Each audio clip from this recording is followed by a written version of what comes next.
to all of the night's action.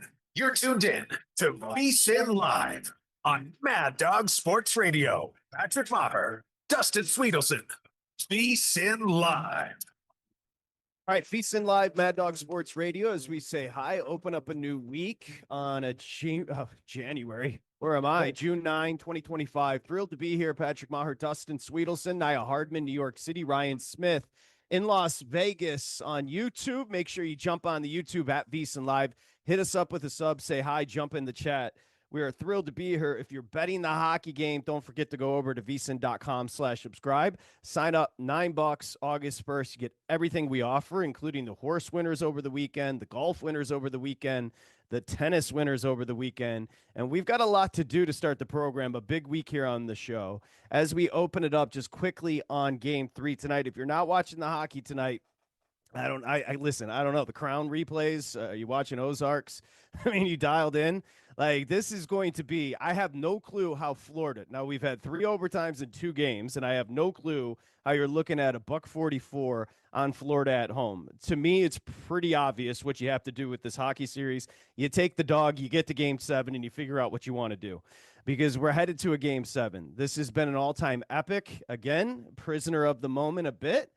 I don't think so. Games 1 and 2 in Edmonton were all-timers. And frankly, when speaking of all-timers, you heard Messier come out today. Gretzky's been talking about it. Draisaitl and McDavid are making history with what they're doing over the past couple of postseasons. And we'll get into those numbers and coming up in just a bit. But that game, puck drop down in Florida, coming up in just about 57 minutes. But as we open up the program, you know, I was thinking about this because I've been obsessed with this theme about the NFL. And I've been having this conversation with the big guy. I've been having this conversation when it comes to sports betting and just the importance of the NFL, the importance of betting on the NFL, and why is it so popular? We talked about you're going to average 50 million viewers for a wild card weekend. Obviously, fantasy football has a lot to do with it. It's an easy sport to bet. And frankly, it's America's sport, that being the NFL. But I do often, and I grew up with this, I grew up with a dad that was obsessed with tennis, obsessed with golf. I've become obsessed with horse racing, and I often feel badly for people that don't get involved in the individual sports. I mean, it was just not too long ago, and even the big guy got wrapped with his boo, got wrapped up into the Masters with Rory. That was about as good as it gets. Now, here's how you measure if a sporting event is good. Sit there with somebody that doesn't know flip about what they're watching, and is it like the Real Housewives? Are they just going to get wrapped up in the drama? The answer? Absolutely at the Masters. I'll get to the Belmont coming up. That's the big guy there in the black extra at the Win, of course. Maybe we can get a wide shot. No, I'm not making fun. Extra. Sirius XM, they're at the Win. He's got a big day, a big program hosting on VSiN after as well. Just ask him. He'll tell you. But the big guy, I don't know if he was amongst the 5.5 million watching the men's final in France, Paris, yesterday, Roland Garros, between Carlos Alcaraz and, of course, Yannick Sinner. But 5.5 million people watched the French final yesterday. And so that leaves like 6.5 billion or almost 7 billion people that missed out on history. Because if you miss the 5.5 hour 5-set into a tie-break thriller between the 22-year-old Alcaraz and the 23-year-old Sinner, you missed out on what sports are all about. When I tell you it was, and again, I think McEnroe after the broadcast, and I'll get into it a little bit, big guy, because I was just obsessed, literally obsessed, texting a million people going nuts because of the shot making. It's not just the shot making, but it's the absolute skill. I'll play with you a little bit. Go out and play some pickleball. All right? Go out and play some tennis and give me 45 minutes of max effort. Tell me how you feel. Tell me how that ass tastes, as Shaq would say. You're going to feel dog tired, sitting down, wanting to go have a cold cocktail. These dudes were grinding for 5.5 hours and running around like they hadn't even broken a sweat. It was rallies, drama, the energy.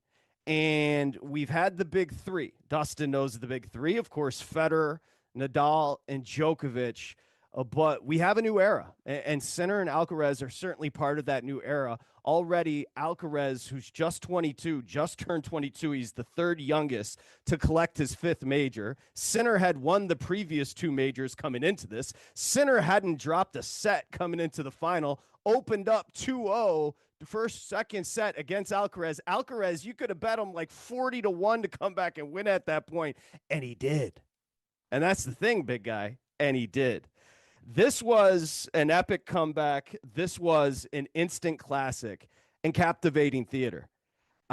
McEnroe, after the match, maybe a little bit a prisoner of the moment, saying maybe the greatest match he's ever seen. And he also went on to say that Nadal at his best on the clay in France wouldn't have beaten Sinner or Alcaraz yesterday. Now, you can look it up for me, a little fact check from the man in black there. I think Nadal has like 14 slams at the French. He's all-time great on the dirt when it comes to Nadal. Obviously, you have to think about it. When you grow up in Spain, you're conditioned to play on the clay. That's a little bit different. Dustin gives me the thumbs up. That was 14 majors for Nadal.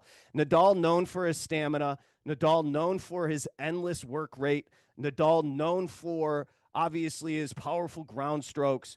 But what we saw yesterday, and I've been watching tennis all the way back to Jan Borg in 80. I was a little young then, but McEnroe, Borg, Lendl, Wilander. We can go on and on, big guy. This is a level of skill that is unprecedented. This is a level of shot making and movement that is absolutely breathtaking. There were a couple of balls and drop shots that both Alcaraz late 4+ hours into the match and Sinner got to that absolutely leaves you breathless. It gobsmacks you. You're like, how in the hell can a human being athletically be that inclined and be that precise? Forehand winners, backhand winners, angles that are impossible to explain. It was shot making and athleticism at its very peak. There's no other way to put it. And we lived through the greatest era of tennis. We lived through Federer, 20+ majors. We lived through Nadal, 20+ majors. We lived through Djokovic, who's probably the greatest of all time, 20+ majors. But at 22, Alcaraz, who looks like Baba Booey, Alcaraz just collected his fifth. And I'll tell you something else. These tennis players, and it's what fascinates me endlessly to this day, they were raised well. Now, I can't say Zabalenka, I can't say much for the women, not being very respectful to Shorty Coco Gauff. We can get into that if you'd like. But I'm just talking about the generation and modernity of men playing tennis. They are some of the kindest and warmest and good for the sport people we've ever seen. Just real down-ass people. And Alcaraz and Sinner showed their class after we saw it for many years with Nadal. Even Djokovic could be a little testy. And Federer, of course, is class of class. But these kids, man, it was breathtaking. And all you can say, it was an honor to watch. Like, if you're me, if you're a 47-year-old dude sitting on your couch watching that level of athleticism, you just feel honored. I've seen it from you, running to the bathroom to get back on time to get a break in. I've seen it from the big guy. Now, the question is, 5.5 million people watched. That's the largest in 14 years for a French final. Were you one of those 5.5 million people? I was late to the party, my friend. I only caught the very end as people were building it up. I was flipping around, watching things, preparing for a Sunday show over on VSiN, and the updates kept trickling in. And it kept being like, oh, Alcaraz is keeping this thing going. Oh, because it started out with Sinner's about to put him away. And by the way, the betting market, I don't know if you saw this. Sinner was minus 50,000 when he had match point. Alcaraz was 65-1 at that point. Think about that. Crazy. Minus 50,000, Alcaraz 65-1. And then Alcaraz is hitting shots where it looked like the ball was past him. And he's somehow laying out for it and getting it just on the right side of the line to keep it going. And he took that thing. That's the thing that jumps out to me. He took it from Sinner. Sinner didn't give anything up. Alcaraz just stole his lunch when it mattered the most. But the thing that jumped out to me at the end of that yesterday was we're halfway through 2025, right? June, 6 months, 12 in a year. I'm good at math. And if I were to rank the top sports stories for 2025, I would go number 3, also happened over the weekend. Sovereignty wins 2/3 of the Triple Crown. Number 2, Rory McIlroy wins the Masters. And number 1 is that match yesterday between Sinner and Alcaraz, because no one got into the NCAA tournament. We know that. We took calls on it the entire time. Everyone thought the whole thing stunk in March Madness. The Eagles Super Bowl, not that much buzz. Ohio State winning the national title in football, no. And if the Oklahoma City finished the job here, will as many people care as cared about what happened in that match yesterday? The answer is no. It's not possible. It's well put, and I think your rankings are on point. We're going to get to the Belmont here in just a bit, but you add the human element, you add the athleticism, where we've all played tennis. We can all relate. We can't relate to their level, but we can relate to just how arduous of a task it is. And then you think 5.5 hours, that is so grueling. And then on top of it, the sportsmanship, the shot making, the just breathtaking theater that it was. It's a treat. It really is. And listen, we say it every time the Stanley Cup playoffs come around. I can't believe I'm not more into hockey. And by the way, we do have an all-timer brewing on the ice, and we'll get to that coming up in just a bit. I would encourage you, whether it be the Australian Open, the French Open, obviously Wimbledon, and the U.S. Open, I would encourage you to get involved, just because you're watching greatness. And, at 22, just turned 22, that's number 5. I believe Sinner has 3. These two are going to be dueling for another 12, 15 years. We're going to be watching the athletes who, and again, tennis is very tricky. Tennis is like a running back in football.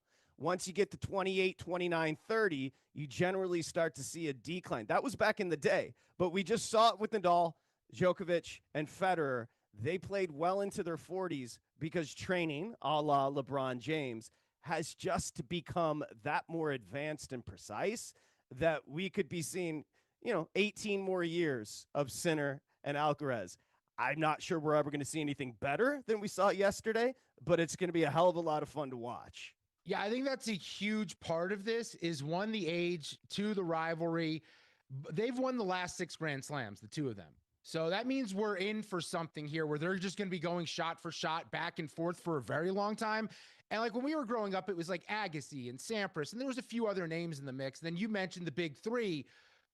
The possibilities of what these two could do battling it out for the better part of a decade now, does yesterday's match get the casuals like me, who normally wouldn't tune in, who now want to see the next part of this rivalry? Because back to the Belmont real quick, the thing that intrigued me about it was that we had journalism and sovereignty. We had 2 decided favorites that we wanted to see go toe-to-toe.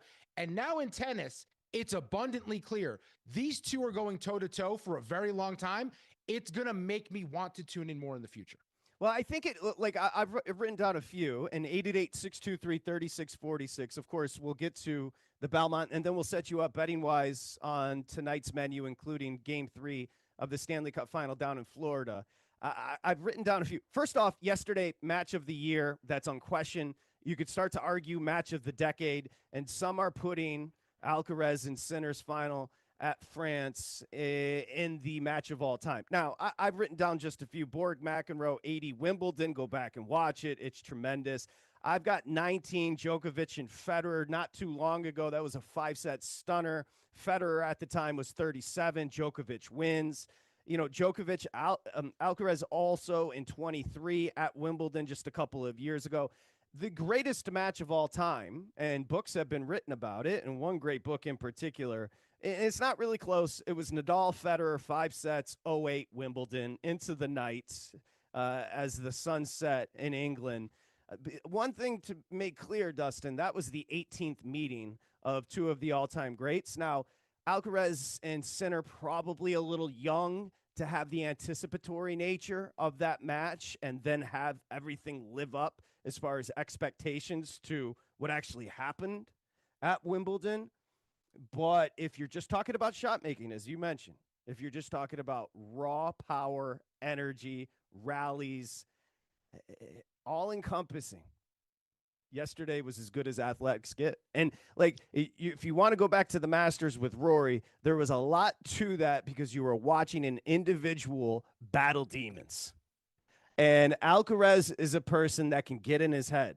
And throughout the match, there were times a lot of unforced errors, a lot of missed first serves for both of them. Alcaraz is a guy that can get in his head, but when it mattered most, he was freaking dialed in, and he dominated in the fifth set tiebreak. I think it was 10-2. So he dominated Sinner there. And I wouldn't say Sinner ran out of gas, but it would be impossible to think that mentally he wasn't shot when Alcaraz jumped out 5-0 in the fifth set tiebreak. So it was incredible. Incredible.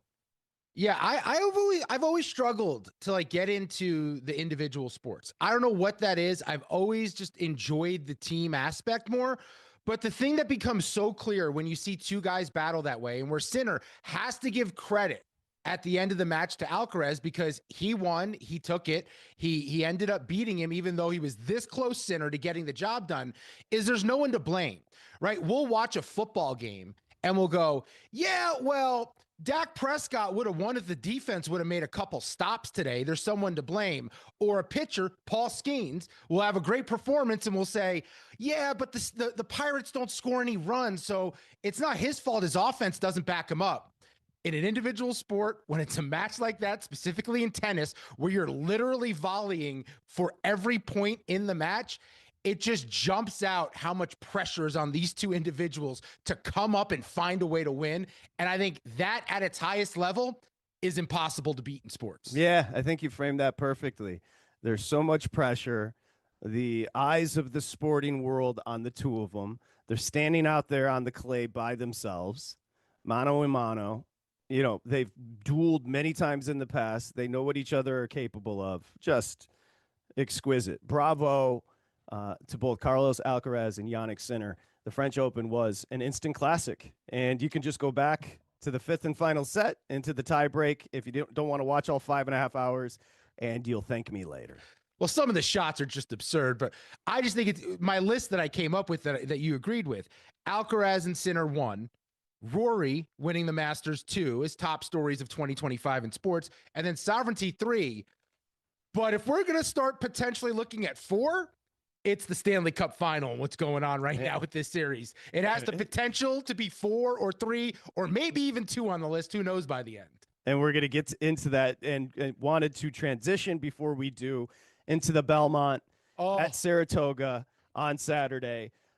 We were doing, Mike Samich and I were doing a special broadcast simulcast here on Mad Dog Sports Radio and, of course, on VSiN. We had a ton of fun with it, VSiN at the track. I think VSiN does the best job out of anybody that includes FanDuel, that includes any outlet covering horse racing.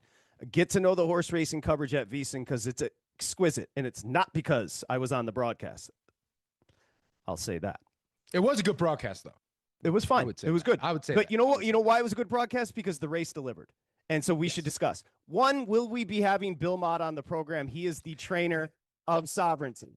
The answer is no. Bill Mott has joined this show probably 5 times at this point. He joined us after Country House's win in the Kentucky Derby. He joined us a few weeks back after Sovereignty's win in the Kentucky Derby. And he's not going to be joining us tonight, as we did reach out and we did effort and we haven't heard back. There has been a PR nightmare around the very earnest and very forthcoming 72-year-old trainer, Bill Mott. He's a good dude. He's a great dude. He is not trained for media. He came on this program after the Kentucky Derby and said, gonna have to check with the connections about sending Sovereignty to Pimlico to run in the Preakness. He pulled them from the Preakness. Obviously, journalism and an epic win at the Preakness. And then Bill Mott came out after and said, look, Sovereignty was the exact type of horse we could have ran in the Preakness. We never thought about it. He's going to run in the Belmont. Well, he did run in the Belmont, and he posted speed figures that are epic and all time. and he ran a final 2 furlongs like he was having fun. So if you missed it, we had the cold trifecta is 1, 2, 3 win, place, show in horse racing. Kentucky Derby, Sovereignty, big guy, journalism, and Baeza. Run it back into Belmont. Cold try, Sovereignty, journalism, and Baeza. And it was even more thrilling at Saratoga. When journalism rounded the final turn, he was shot out of a freaking cannon. The Rispoli, the jockey on journalism, pushed the button, and journalism, by the way, speed figures that will blow your mind, ran an epic race, took off around the far turn. Then Sovereignty, who was rating, and when I tell you he's hardly asked, that means a horse is having fun. When he pulled outside of journalism and took off, it looked like journalism was a parked car. Let me just repeat. Journalism ran one of the great races you're going to see, and Sovereignty passed him like he had put the car in park. And when I say he wasn't asked, what does that mean? You know, when you watch a jockey and the jockey's with the whip, showing the horse the whip, maybe even, and it doesn't hurt the horses to be fair, hits the horse with the whip. All the jockey did on Sovereignty is rattle the reins. Horses have different ways of knowing it's time to go. The jockey rattled the reins, like clicked in the ear of Sovereignty, and Sovereignty, you saw it, big guy, flew past journalism like he was standing still. It was breathtaking. I know I keep using some of the same adjectives to describe tennis and horse racing. I've run out of them, people. I've run out of explanations. I thought I said enough with Rory. Check. Hold my beer. I thought I said enough with Alcaraz and center. Hold my beer. Sovereignty, who is a beautiful animal, just ran one of the great Belmonts we're going to see, and it doesn't happen very often where you have your Kentucky Derby winner and a Belmont winner. Now, were we jobbed? That's why Bill Mott's not going to join us today. Because the first thing I would ask Bill Mott is, why didn't he run if he was that loaded? Why didn't he run in the Preakness? And Bill Mott doesn't want to answer that question. And I respect him. I understand he can't answer that question. But that's what I would have to ask him first, and that's why we won't be talking to Sovereignty's trainer. Here's my question about that for you, because you know this horse racing world way better than I do.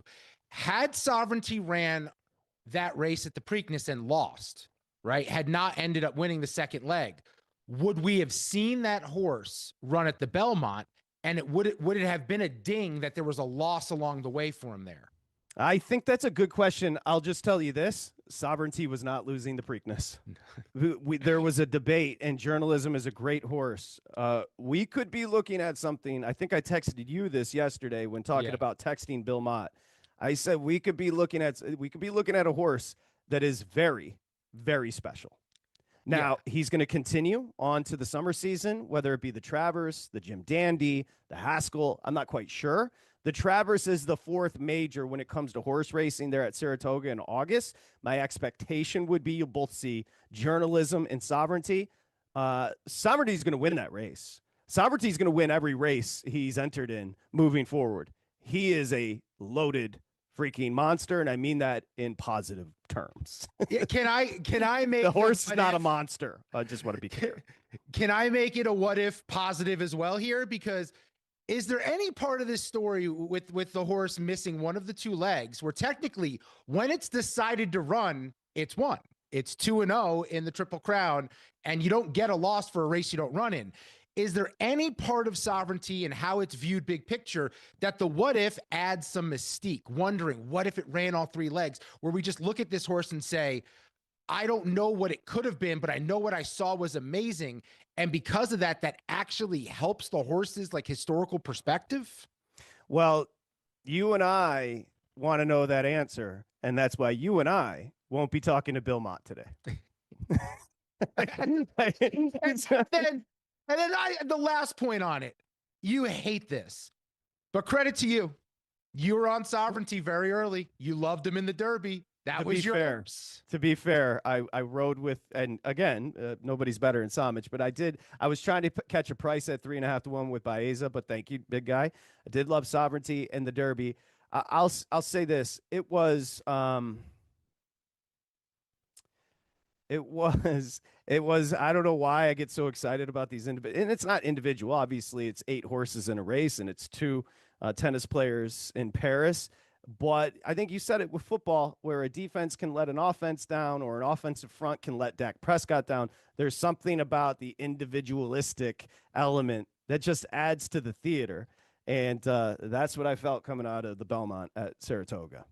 Yeah, it's the oldest way of testing out who's better is just go head to head, right? Where these team sports, there's so many little variables at play. But with this, it's just who's faster. I mean, this is the oldest of old school when it comes to competition. Who can run faster?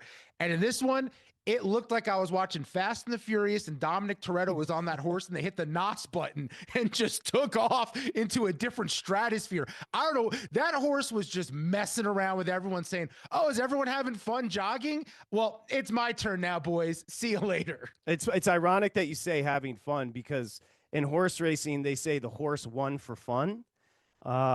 Meaning when you see a jockey do nothing but sit still, he knows what's underneath him. And the horse is just having fun. And when the horses are having fun, that's when they're at their best. It was awesome. And thank you. It looked like a NASCAR driver winning a race where the car was in like 3rd gear for 80% of it and was like, all right, let's go up now. Yeah, exactly. When he decided to make his move. Awesome. But again, you had the top 3, which is crazy. I don't know if it's ever happened before. My guess is it hasn't. Well, where the trifecta from the Kentucky Derby matches the trifecta from the Belmont. 1, 2, 3, sovereignty, journalism, Baeza. And just to put a bow on this, speed figures. You guys have heard of Beyer speed figures, Beyer. If you haven't, it's how they measure the speed of a horse. Sovereignty speed figure in the Belmont was 109. If you get the triple digits, you're in rarefied air. He ran a 109. Special. Sinner, Alcaraz, special. Rory McIlroy, special. Sovereignty, journalism. I'll throw Baeza in the mix, special. The big guy, potentially. Life partner, special. And you know what else is special? He hates it. You know what else is special? The hockey. So we have to talk about it. Oh, there's a basketball game over the weekend as well. That was a dud. See, now what did we just do? And you can't get mad at me. But what we're talking about is a riveting game 1 to start off the NBA final. Then yesterday, expectations. You said lay it. Props to you with Oklahoma City, and it was never in danger.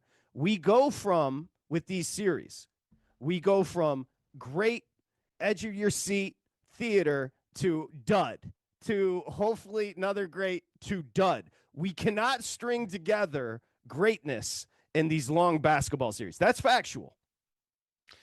Basketball is at a crossroads, like evaluating everything they've done just because they've always done it this way. Like the series have been very up and down. We'll have an epic game and then it disappears for a couple nights. It's just not delivering. And I think Oklahoma City, they blew game 1. It's totally fair to criticize. Indiana was awesome. Oklahoma City didn't know how to handle that situation. The problem is, if we're looking for more entertainment, I think because the Pacers snuck up on them and sucker punched them in game 1, OKC's not going to get caught again with their pants down. They're just going to take care of business. They're going to win the next 3. They're going to win the finals. It's going to end up being a boring series because they are by far the better team. The best way to measure the brilliance of a sporting event is the best way to measure a lazy Sunday when nothing's going on and you sit on the couch and Shorty is watching Bravo. And you sit down and you look at her and you say, well, this is deplorable.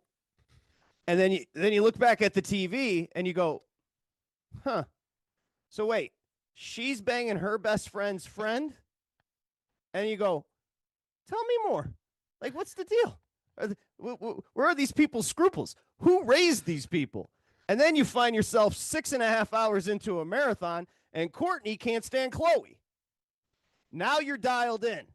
And you hate yourself. The difference is, bring somebody to the French Open. Have them sit down. They've never seen a tennis racket in their life, big guy. All of a sudden, they're like, where's this guy from? Spain? That guy? He doesn't look Italian. That's Sinner. How old is he? How good is he? How good are these guys historically? Wasn't that a great shot? I can't believe what I just saw. This is incredible. I need to watch more tennis. And you don't feel like you need to take a shower. Sports, no offense, but bravo. Speaking of historical context, we're coming back with the ice, the Stanley Cup final. It's VSiN Live, Mad Dog Sports Radio, the big guy. This is VSiN Live on Mad Dog Sports Radio with Patrick Meagher and Dustin Swedelson.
On Mad Dog Sports Radio with Patrick Meagher and Dustin Swedelson. See, big guy, what you just told me right before we came back from the break, that's why I love you. You're always thinking. Maybe too much. And Maybe too much. oftentimes you got to think a little bit when it comes to booking, and I appreciate that. Dustin Swedelson, I'm Patrick Meagher, VSiN Live, Mad Dog Sports Radio. Exciting time. We did talk about Alcaraz. You can say Alcaraz, it's okay. his stunning defeat after being down 2 sets to Sinner in the French. And then you move over to Sovereignty in the Belmont. We've just had a great year, and we're just sitting in the 6th month of June. We had the Masters, which was awesome, and now we move to the ice.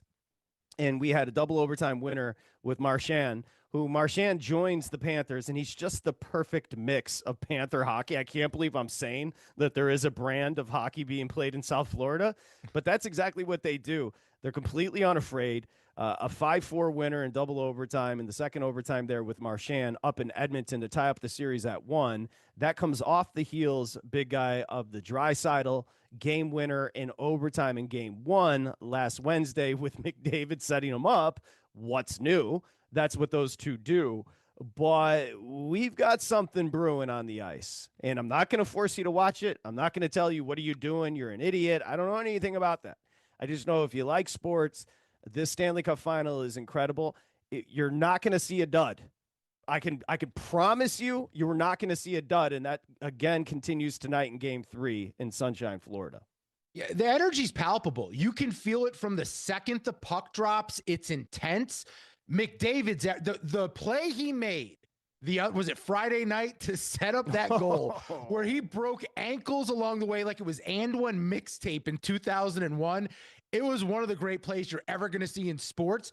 He wants this thing so freaking bad for his legacy. It's a golden opportunity. The problem is, the goalie play has been really bad through 2 games. We have to be fair about that. 16 goals in 2 games. Skinner, you kind of expected. He'd been on a heater. He was benched a couple series ago. He's coming back down to earth. And Bobrovsky, I can't even hold it against him with the lines he's going up against for the Oilers. Like, he's just taken on a barrage. At some point, they're going to trickle through. But because of that, I think we have really exciting hockey. I think we have a lot of goals being scored.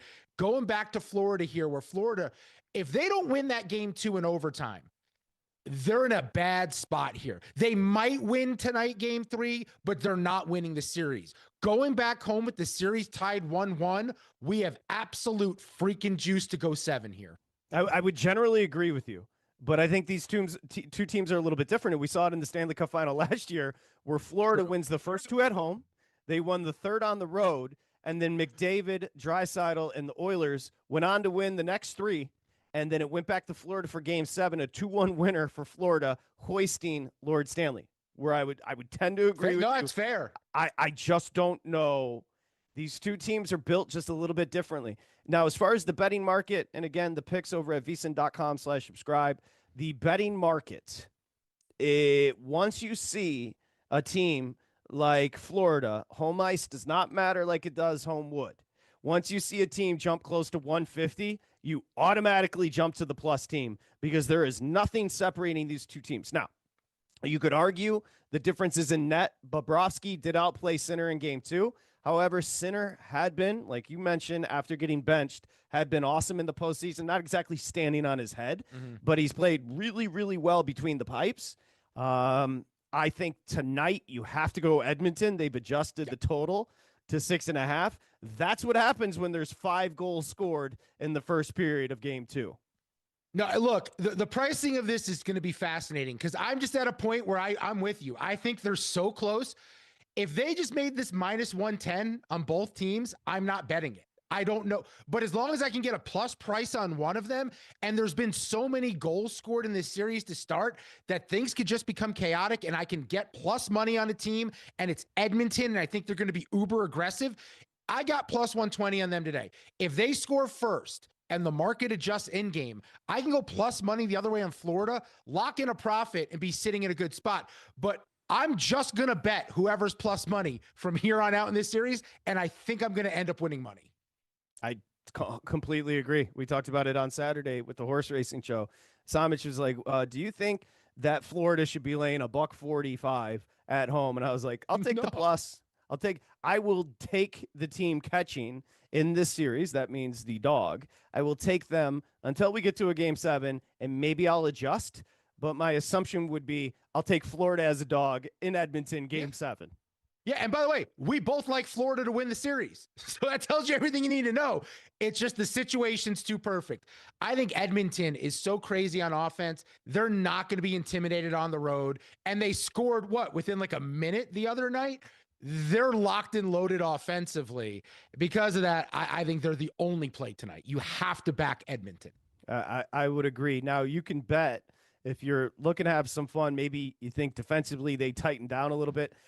You know, the flow of this series, it's been almost like once Edmonton or Florida gets the puck and they start to break, it's almost like the ice is tilted. Neither team having problems getting into the other team's zone. It's been up and down, up and down. I don't think the scoring's going to slow down. I don't know about you. I know that both are going to focus defensively, but a goal and a half in the first period is priced at minus $1.40 to go over. My expectation is we're tied up at ones after a period today. Yeah, I guess the thing that would concern me, hasn't there been concerns about going to Florida and the humidity outside and it impacting the ice and it being a little slushier in the past? That would be the only reason maybe why we wouldn't get goals, but I think that they're going to get up and down. We saw they play the way they played games 1 and 2. It looked like a Big 12 college football game from 2007. Defense was optional, get up and down, get as many shots on net as possible, and the superstars were taking over. Also, I think experience matters at this point. That's why I'll add a prop. We'll go Florida. We'll go back to the well. Brad Marchand, we had over a half a point on Friday. He ends up going way over that because he scores a goal, 2 goals, and they end up winning the game. Over a half a point back at home for him at plus 110. We're going to back the Rat. Yeah, Marchand's been great, and he's been a great addition to the Panthers. Now, we were trying to provide a historical context to this series and thinking of some of the great NBA finals of all time. You know, I'm a biased with the Red Wings, so I can give you a million of those, which I don't want to waterboard you with. I mean, the first one that stands out, if you're old enough, would be Messier back in '94 with Richter against Vancouver. Close games, memorable moments. Intense rivalries within the game. So that was a great one.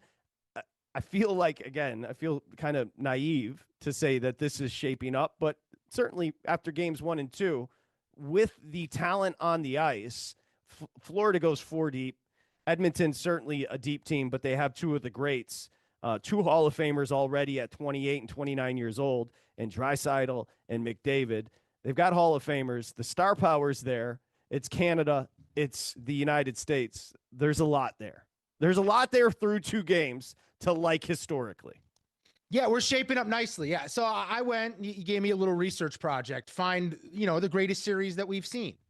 And it's important for me when I was looking these up, they have to go 7. I'm sorry. I was looking up a lot of great series that I remember watching as a kid. For instance, the Jazz and Jordan and the Bulls, when he hits the shot over Russell, series only went 6. I can't put that in greatest series because there's something about the pressure that a game 7 brings where it's winner takes all hands on deck, and the opportunity that's in front of these 2 teams in that spot.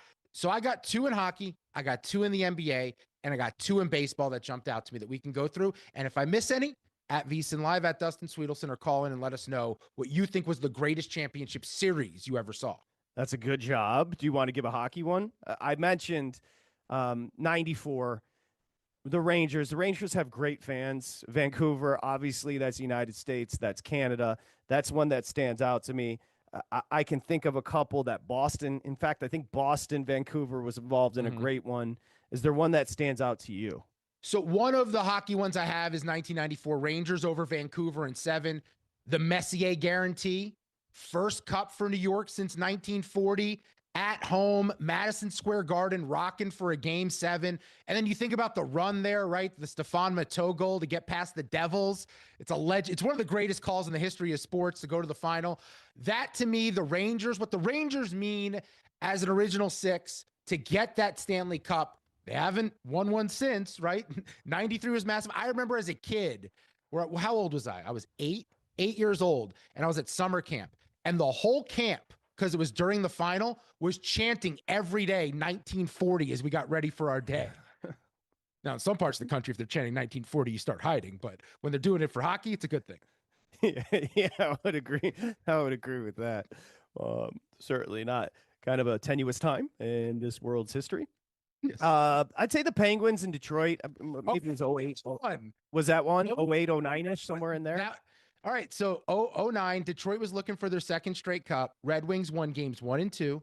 Pittsburgh took 3 and 4. Red Wings won at home in 5. Penguins took game 6. Then on the road, game 7, Pittsburgh had to go to your building. Talbot scored 2. They win their first cup since 92 and the first one for Sidney Crosby, which is always important, which is why the McDavid angle is massive right now, is these historically great legendary players. Getting that cup means everything. You know, it's funny you mentioned McDavid breaking ankles almost like it was a mixtape. You can go YouTube what he did in game 2. He's just different. I think he had 3 assists in game 2, and that's what's fascinating. He could get goals, but he's setting his teammates up for just easy one-timers. And Draisaitl, it could be a bouncing puck, it could be a rolling puck, it could be an elevated puck. If it's coming off of McDavid's stick, he's going to bury it. It's fun watching this tandem. Yeah, McDavid he garners so much attention. You have to be ready for where he is because he could pop up anywhere. He can make a move and he's across the ice. So there's so much attention. I mean, it opens up situations for other people.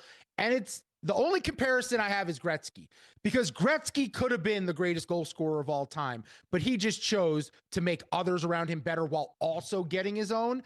And I think that's like Magic Johnson to me as well. Like, the great athletes don't just get theirs and dominate. It's part of the criticism we always had for a guy like Carmelo Anthony, right? It was just about getting buckets and getting his, and that's fine, but that only takes your team to a certain level. Guys like Magic Johnson, guys like McDavid, Wayne Gretzky, they make everyone around them better, and that's why they're on a different level of being special. Yeah, with the goals chase with Ovechkin, it's almost like Gretzky walks up to Ovechkin and says, "You're welcome, kid." Yeah, cool. You got one. Now get the other 49 records. Get the other untouchables, because I was out there like Sovereignty, just winning for fun. Toying. Heading up teammates for fun. That's really the McDavid Draisaitl piece is awesome. But also give credit to Florida, because some teams are built just a little bit different. You could tell, I mean, the barn was crazy up in Edmonton. You could tell they weren't intimidated. They went to an overtime in game 1, loss, double overtime in game 2, a winner, back to Florida for tonight's game 3. I can't wait. Honestly, looking forward to it. I can't remember the last time I was this into hockey. It's like, I've sort of been into it in the past. I love this series. I also love that it's a rematch from last year. And I want a rematch next year. Like, part of me wants Edmonton to win this year, and then we have the rubber match next year between them again.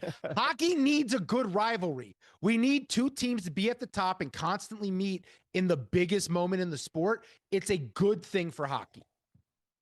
I thought you were going to say just because you're a benevolent man, you're a good man, and Canada, let's be fair, down bad right now. I would love Canada to get the cup, but also for me, because I paid attention a little last year, the homework was easier this year to learn who these guys are and what teams they're on.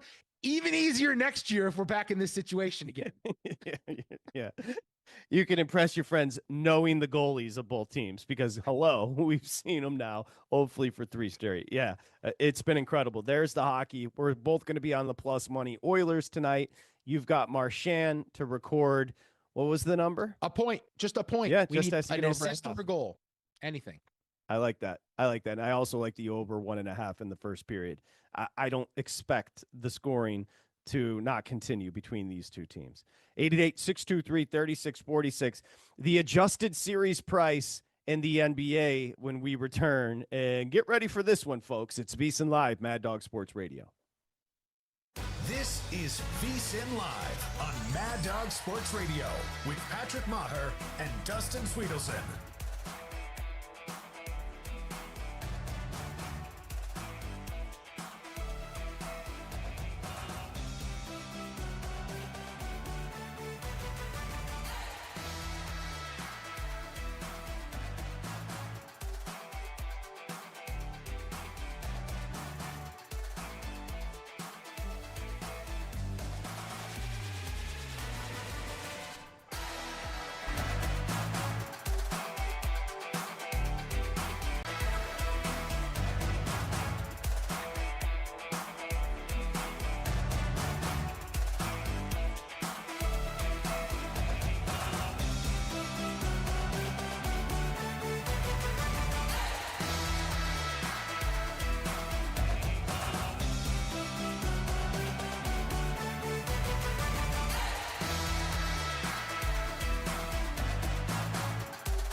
here's Patrick Meagher and Dustin Swedelson. Okay, so we transition to the NBA. I think we can all agree that the NBA on TNT is the greatest pre, during, halftime, and post maybe sports show ever, but they're starting to get weird. So they had the emphatic sign off earlier this month where I'm not even sure they're just going to be exclusive to ESPN. I think it doesn't matter for us as viewers where you guys are. We just want to watch. So making it so dramatic has been odd, to say the least. But how about this one? NBA TV Commission O'Neill and Kenny Smith to work on the pre and post game coverage for the finals for games 1 and 2. So Barkley's going to be doing the show for games 3 and 4. And when the buzzer sounded on Oklahoma City's 123-107 win over Indiana, Shaquille O'Neal said, "Now we have a series. I won't even be watching. I'm going to the Bahamas." And I'm not sure that Barkley is constantly talking about quitting. Ernie Johnson is very dramatic about continuing to do his job. The Jet doesn't really say much. Barkley, do they like basketball? No. You know what they like? Paychecks. They like those paychecks, and they just show up and they get to just be themselves. And there's not a lot of input from the outside.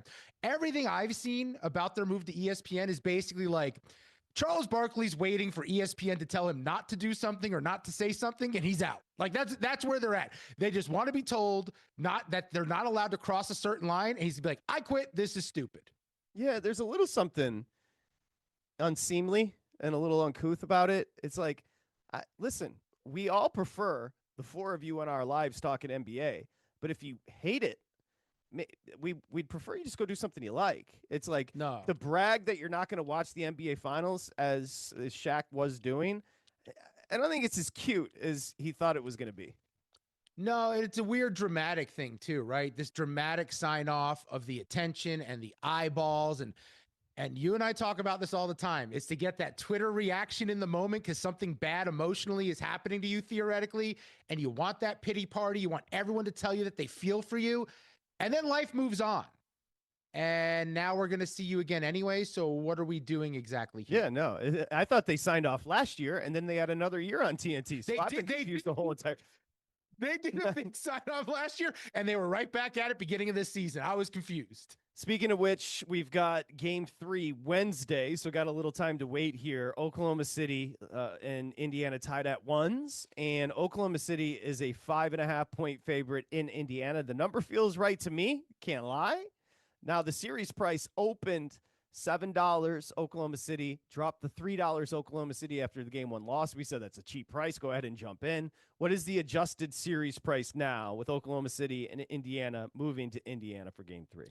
If you like the Pacers, you can get 4-1 on your bet. $100 wins you $400. Or if you prefer the Thunder to finish this thing off, minus 525. So lay $525 to bring back $100 on the bet.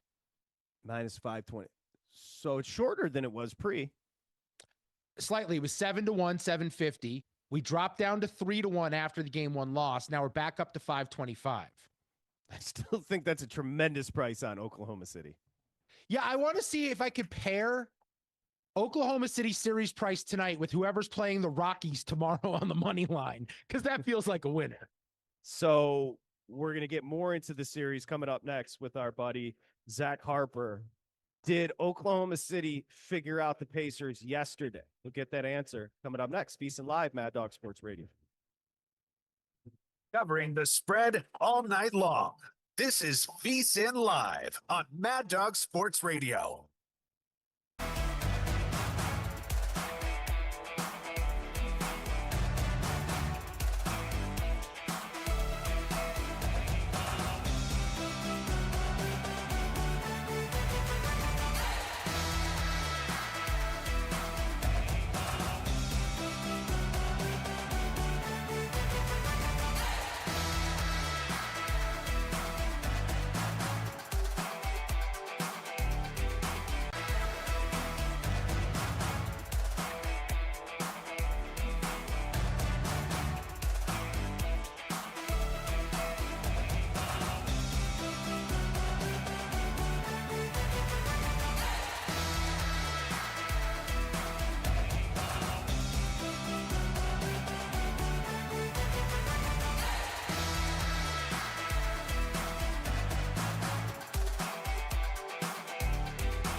action.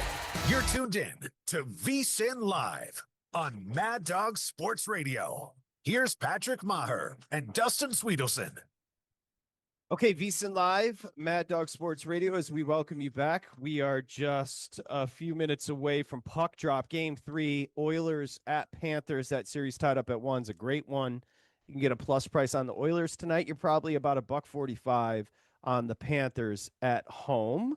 Want to remind you, you can get some free plays and the betting menu. It's really the best thing we offer over at VSiN. It's absolutely free, no obligation. It's our VSiN daily newsletter for the big guy there, vsin.com/newsletter. You enter your email address, make sure you do that, and then tomorrow morning that will pop up. And you'll get insight into the day's betting menu and the sports menu with some free plays in there as well. So make sure you check out the daily newsletter. Okay, it's time to transition. We got hockey tonight. We've got a couple of days here until game 3 in Indianapolis, with the Pacers hosting the Thunder tied up at 1s to discuss the NBA Finals. Zach Harper, our buddy, Talk Hoops on Twitter, the Athletic NBA writer. You can subscribe to The Bounce, the Athletics daily NBA newsletter. I'm a newsletter guy. I'm not afraid to admit it, Zach Harper. And I love The Bounce. So I encourage everybody to check that out. Newsletters are very concise. I feel like I get the information I need. That's it. That's what I need. I just talked about our VSiN newsletter and your Bounce newsletter at The Athletic. So good job by you. Yeah, Zach, you know what newsletters are? They're what aggregators are supposed to be. Feeding you the information you need to know what's going on, but they're not deceptive like the Twitter aggregators. You guys are legitimate journalists. Yeah, I'm actually writing my own stuff. I'm not just taking it from other people. So that's the difference. Well, they take here. from your newsletter, yeah. Yeah. No, my favorite thing is every once in a while I'll write something like, here's a trade idea, and then one of those aggregators on Twitter will be like, this is a trade offer that Zach Harper's reporting. I'm like, no, you idiot, just read a little bit. So now if I do that, I will put in bold all caps, this is just a trade idea, aggregators. Do not report this. You are a journalist. Dustin, not too long ago, he had it in for our buddy Shefty, Adam Schefter, with the reports. What does, and you started, obviously, you are a journalist, got into broadcast as well. What is journalism in 2025, Zach Harper? Sweatpants. For me, it's being in sweatpants and you just need an internet connection. You call some people, you text. It's really not. I don't really call anybody anymore. It's just texting people, and then you feel pretty good about the information, and you say, "Hey, I got this information." The others go, "Well, how good is it?" And I'm like, "It's like an 8 out of 10." I feel pretty good about it. I don't think I'll get fired over it. And they're like, "Oh, well, let's see if we can get something better than that." And then they go to a real reporter. That's in my existence. Dare you diminish your journalistic skills, Harper? That's ridiculous. Well, yeah, but Patrick's bringing up that I just casually said one day that I don't believe what Rappaport and Schefter do is necessarily journalism. I think it's news. It's not, to me, writing a story to tell the story of what's happening in the world is journalism, right? I need it in quotes. Just texting texting people within a company and getting inside information and copying and pasting that text for your own benefit for future sources doesn't feel like journalism. It feels like gossip. Ooh, that's interesting. Yeah, I don't know if I would go that far, but there are two types of journalism, right? Like if there is journalism where like you're telling an actual story and you're uncovering things and you're telling things about how things worked or how things came about. And then there's like in 10 minutes this is going to be a press release. Right. And both are valuable. I mean, some would argue that the press release journalism is more valuable because they pay more for that these days. But I do think that I personally enjoy the other form because it's what I'm good at, or at least I'm better at. And the other one takes way too much work. Oh, my God, it's way too much work. A lot of networking. All right, let's get to the series. It's tied up at 1s. We can start with game 2, and then we can go back to what we saw in game 1 because we haven't talked to Zach, who's the best on this. Oklahoma City, they seized early control on Sunday yesterday, and it really wasn't much of a game. Didn't ever really feel like they were in peril. Gilgeous-Alexander, we say that he had a great game, but does he not have great game? 34 points, 8 assists, 5 rebounds, 4 steals. What'd you think of game 2? Yeah, I mean, I thought he got the help. right? That he needed, because he was great in game one. Maybe didn't pass quite as well as he did in game two, but also he did find, in game one, he found Jalen Williams on a couple of wide open threes. Jalen Williams didn't knock him down. He did find some guys and just they didn't convert. So that's why his assist numbers were low. Game two found his teammates. They converted, so it looks a lot better. But he's impossible to guard. I mean, I'm Allen Iverson turned 50 on Saturday, and so I was watching a lot of Allen Iverson highlights over the weekend, like just almost an unhealthy amount of Allen Iverson highlights over the weekend. And then I watched Shea on Sunday, and you do just see that, like, that shiftiness, right? To where it's all this herky jerky motion, and there are two ways that he gets you, right? He gets you off balance to where you're flat-footed, and now he can just pull up and hit a jumper in your face. And even if you get a hand up and you think you might get close to it, if he knows that you're not going to touch the ball, doesn't bother him at all. Like there is no defending that. And so he's so comfortable in that. And then once he's done that to you, he then tries to, then you try to overplay that. You try to get closer to him. And now once your hips turn a certain way, he will go the other way against that. There's nothing you can do to recover. That's how he draws all those fouls, gets layups, gets easy buckets. And so you're just at his mercy. You almost have to let him shoot jumpers and hope that he misses, like he did in that last shot at the end of game one that would have put them up 3, because there's nothing you can do. He is so unstoppable. And then on the other end of the floor, he's a really good defender. He's one of the better defending guards in the league. I mean, he's a complete player. And then on the other side, because for SGA, there's a certain level of expectation with the baseline, Zach. You know what you're getting with him. I think that's why he's in that superstar category, because even on his average or his below average days, it's still better than most of the league. And then there's Tyrese Halliburton, where it's a big spot for Indy last night, and he has 17 points, 6 assists, and 3 rebounds. How much of that is the up and down nature that we've seen from Halliburton along the way, or do you give credit to that Thunder perimeter defense? I mean, I think it's a little bit of both, right? Like game one, he didn't play great, but I liked the way he played in the second half. He got into the middle of the floor, he forced decisions by the Thunder defense, moved the ball, and they lit him up from 3. And that, whether it was his assist or was a swing, hockey assist, whatever it was, he forced decisions by the Thunder defense, and they decided pretty wrong most of the time on defending that 3-point line. Game two, you didn't see that. Game two, he was not as aggressive getting into the middle of the floor. The Thunder did tighten a lot of things up on the perimeter, both in defending him and not allowing him to turn the corner, kind of pushing him out to the side or pushing him backwards to where he would just kind of like maybe throw a pass diagonally, maybe throw a pass sideways, and not getting the ball forcefully towards the basket. And so you saw that. I thought he settled for those moments a little too much, but I also was kind of rewatching it this morning. I didn't know where he could exactly go on a lot of these plays, but it's the job though, right? Like he does have to find ways to turn the corner. Maybe they set picks higher up, and as he's crossing half court, you got to get into your sets a lot faster. Like they'll make adjustments to get there. But I thought the Thunder did a phenomenal job of just completely shutting down.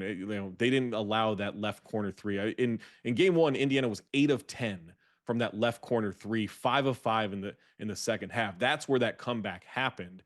That was gone in game two. Zach, we're going to get a consistent performance from SGA as the MVP. If we get what we got from Chet and Jalen Williams in game two, how can Indiana win the series? It's like those two didn't necessarily show up in game one. Right. They did in game two, and what we saw.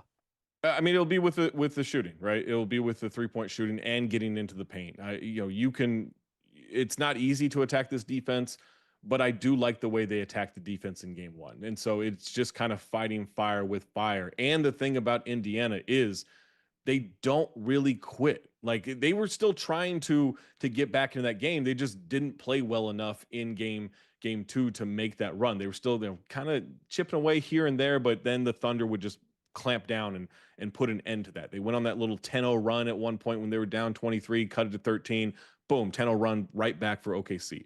It's going to have to happen with the offense for Indiana. It's very doable. As you saw, Chet wasn't very good in the second half. So he was great in the first half, wasn't very good in the second half. So you can get some of that inconsistency. Jalen still didn't shoot the ball all that much or all that well, but he did get to the free throw line a lot. So that's the way you kind of make up for that. But Indiana, they're not going to turn the ball over again like they did in game one. Maybe they won't shoot the ball as well as they did again, like they did in game one. But I do think there is, kind of a middle ground where they can keep it more consistent. They can keep it closer. And then I just think there's a psychological thing, even against the Thunder. If you're down, if you're down 15 and you're Indiana and you get it to like 8 with 7 minutes left, even the Thunder, I think, have to start thinking like, oh no, you got to be kidding me with this, right? Like, because it happened in game one. Yeah, for whatever reason, teams don't know how to play with a lead. And this is like a new epidemic in the league. We've seen, especially in the postseason, Indiana's been on the right side. The Knicks were on the right side. Then the two of them shared the blame and the celebrations in the Eastern Conference Final a little bit. Boston had issues. Cleveland had issues. It's a weird thing. And I know Patrick and I can be like hyperbolic at times about the moment of what's happening right now. I am the prisoner of every moment. Yeah, it's our go-to move. But have you ever seen a team like the Thunder? And I know a lot of questions begin that way. Have you ever seen a team like the Thunder where it's really one superstar, a bunch of other really good players, but then we're talking about the bench now? Guys like Caruso scored more points than anyone on the Pacers. Mm-hmm. Wallace had more points than anyone on the Pacers. Have you ever seen a team where it's literally a different number 2 every night? It reminds me a little bit of like that 2011 Dallas team, right? Where you knew Dirk was the guy, and then sometimes it was Jet, sometimes it was Barea, sometimes it was Marion, sometimes it was Deshaun Stevenson, sometimes it would be Jason Kidd, sometimes it would be Tyson Chandler in the pick and roll.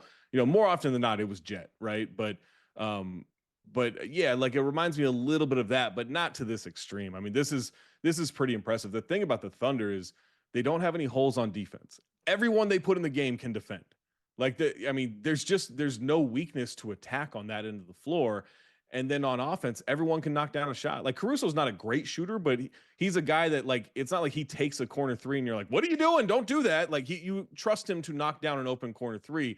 Everyone can be a plus on offense for them. So it's a super well-constructed team. I know that's incredible analysis for me there that no one's done so far this season with them, but it really is like, there's no holes there. So you just have to hope they're not knocking down outside shots. They're not getting to the free throw line quite as much, because they do just keep coming at you in waves. Just to settle your nerves a little bit, Zach. Yes, DJ Khaled is spinning records at the Panthers game right now. Oh, thank God. Oh my God. I mean, that was, I just wanted to make sure that you had Did you see him? Did you see him meeting with a trainer doing a workout? No, but I did. I was at a CVS or one of those the other night, and I'm walking around and I came across this section of men's grooming and in hair dye, and he's on a hair dye box. It's like him and one of the Kelseys, and I think Tyson Beckford's on there, and I don't know, Brody Jenner's on there, and he's just there, just grinning like an idiot off into the side of the box. And I couldn't believe, this is where we are. DJ Khaled. I will say, I've got a lot of grays. I might go to self-checkout and talk to Khaled. because I am a little insecure, so I don't want to see somebody. I don't. You got to embrace the silver fox, man. You got to do it. We are trying. Game one was freaking awesome, and it goes back to what you said, Zach Harper joining us. It goes back to what you said. Maybe it's too early at 1-1, obviously, to bury Indiana, but when that run was, I think it was 32-12 over the final 9 minutes or something.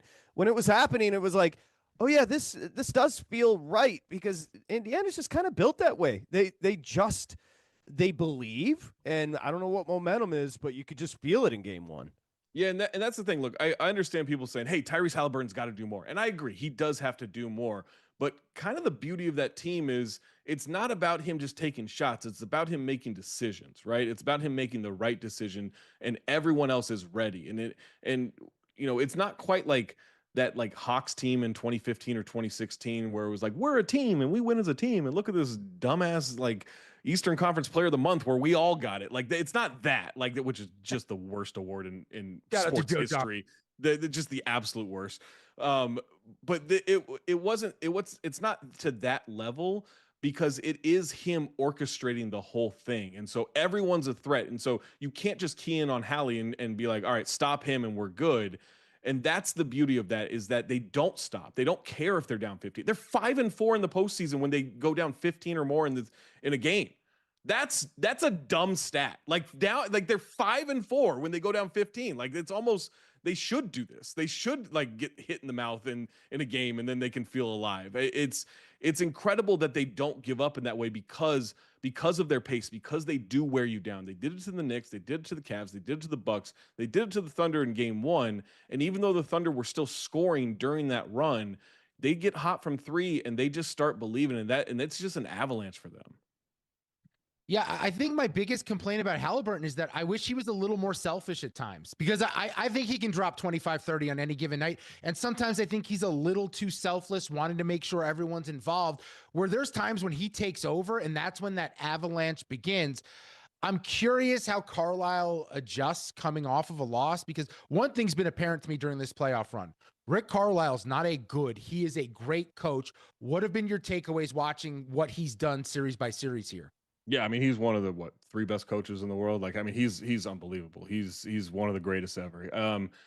That's the thing, is everyone's talked about, hey, the Thunder, they haven't lost back-to-back games in this postseason. Neither are the Pacers. Pacers not lost back-to-back games in this postseason either. And so what they've done from game to game is they have found out ways to, one, tighten up the defense in the paint. They've done a really good job of that after a loss. And 2, they found a good way of generating those good looks by getting into the middle of the floor. And that's going to, I sound like a broken record, but that's going to be the key for Indiana, because that's the only way you can attack this Thunder defense and have success. You have to get the ball right into the middle of the paint to where you force those tough decisions. If Mark Daigneault is not going to play this 2 big lineup consistently, you do have that advantage. Like, I think it's a mistake. I thought it was a mistake in game 1. I know it worked out better, and he did play his bigs a lot more in game 2, but they got hammered on the boards in game 1 because he wasn't playing what got them there. It's not that Cason Wallace is bad.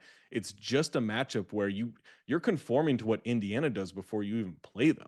That's a mental victory right there. That's Don Nelson forcing Avery Johnson in 2007 first round to like conform to the We Believe Warriors out of nowhere. I mean, I do think that was something that the Thunder had to overcome, and they did it in game 2 because he stuck with it, but he also played his rotations a little bit differently to make up for it. And so I think you have to just keep pedal to the metal and keep pushing that tempo, because even a deep team like the Thunder, they will get tired from this level of play. And especially on the road, those role players, those corner threes will start falling. Those threes on the wings will start falling a lot more historically. And when that happens, man, I don't care how good you are. I don't care how good that Thunder defense is. That takes a mental toll. Zach Harper, proud Mad Dog Sports Radio alum. I'd like to hear you back on the network if you have some time. That's for you. The Athletic. Hey, I'm not as well versed internet wise, but I want to, maybe you two can help me with something, because I don't know if this is the very best of the internet or the very worst of the internet. But when Tyrese Halliburton, oh boy, Oh yeah, oh boy, Tyrese Halliburton had the game winner in game 1, I went to the internet, and it was just him in memes as Osama bin Laden. And I think it was the greatest thing ever, but I think it might have been the worst thing ever. I don't know what it was, let me but say, I know I laughed. Shout out to Mark Spears, Hall of Famer, basketball Hall of Famer Mark Spears, for asking at one of the media days or one of the press conferences about just social media memes. He didn't outright name the meme that you're referencing here, but asking about like what people thought of the Halliburton memes. I know the internet loves it. I'm not going to say anything about my preferences, but I will say I know that group chats love it. I know that the internet loves it. I know that it has been very entertaining for many people. I will leave it at that. It's so stupid, and it's the worst. But I don't see it. I think the first time I saw it, I was like, "What is happening?" I don't even understand. I'm not positive on this. I don't think. I think Knicks fans came up with that last round. Yeah. I might be wrong about that, but that's my understanding of where that came from. Again, and this is not my statement. It was something someone said on the internet that I also thought was funny and bad at the same time. But they said the Taliban, they called him that, and talked about him attacking New York and Oklahoma City, and they've both been victims of major terrorist attacks. I don't know. I don't want to equate terrorism with. Hey, Patrick, have you seen any good movies lately? I don't know. I don't know how to respond to what Swede just said. Yeah, glad you brought it up. So I wanted to, and we'll get Zach's prediction for Game 3 after, but I need to ask you too about something very, very specific. Mm-hmm. I've never seen one of these movies, but people go nuts about Tom Cruise and Mission Impossible. And apparently another one just dropped. My man's hanging off the wings of airplanes. He's jumping off Mount Kilimanjaro. Like, should I dive in, Zach Harper, to Mission Impossibles with Tom Cruise? 100%. I get the hang up with Tom Cruise. I don't deny it. This is the best action franchise there is. I love the Fast and Furious. I love John Wick. And John Wick is like a legitimate, like, this isn't like some, like, oh yeah, this is fun, bad, like Fast and Furious. Like, John Wick is legitimately great. Mission Impossible blows it all away. I mean, there's one bad movie in all of them. That's Mission Impossible 2. So if you can get past that one, you'll be fine. Spoiler alert, the big evil thing is the bad guy wants stock options in like a biochemical company. That's his like evil negotiation. And he's like, I want stock options. You're supposed to be like, oh my God, this guy's got a galaxy brain. Like it's just so stupid. But the rest of them are great. Philip Seymour Hoffman's in the third one. He's one of the greatest villains in movie history. And then as they've progressed, Tom Cruise does more and more insane stunts, and he does his own stunts for the most. I think he does like 90 or 95% of his own stunts. And so he's doing these things for real. And there's even one of the movies where he actually broke his ankle doing one of the stunts, and you can see him like limp off, and they kept that take, and then they had to like stop production or whatever. But it is unbelievable action. The stories are whatever, but it's unbelievable action. You'll dive in, you'll love it. Okay. And have you guys seen the new one, or is that just, has anybody seen it? I'm seeing it tonight. Okay. I haven't seen a Mission. I haven't seen a Mission Impossible since the third one. My question about movies is, and I'm pretty sure you've seen it, it's been out for a minute. It's now on digital, so I can just rent it from my house. Scale of 1 to 10, Sinners, how good? I haven't seen it. See, this is the problem when movies come out in the playoffs, is I really get behind. But look, I think Michael B. Jordan is one of the worst actors that we have. Like, he's gorgeous to look at. He's a terrible actor. He's had like 2 roles where he's been like really good, and that's it.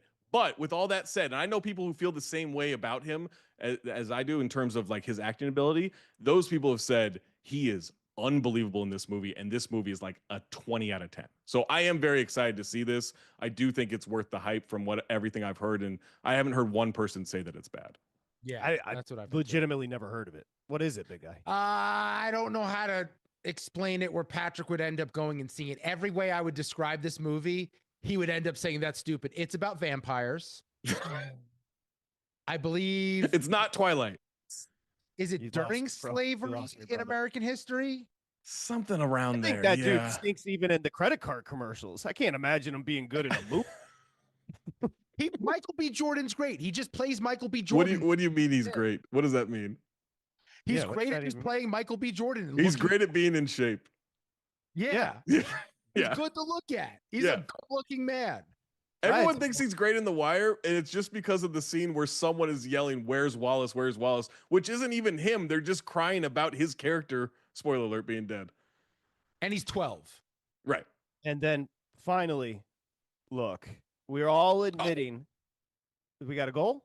Marchand goal, but not for us. But it was Florida. I didn't see who ended up getting it very early. We're a minute in. Florida's already on the board. Yeah, well, we need over 1.5 first period, and we got 57 seconds in. So we are good.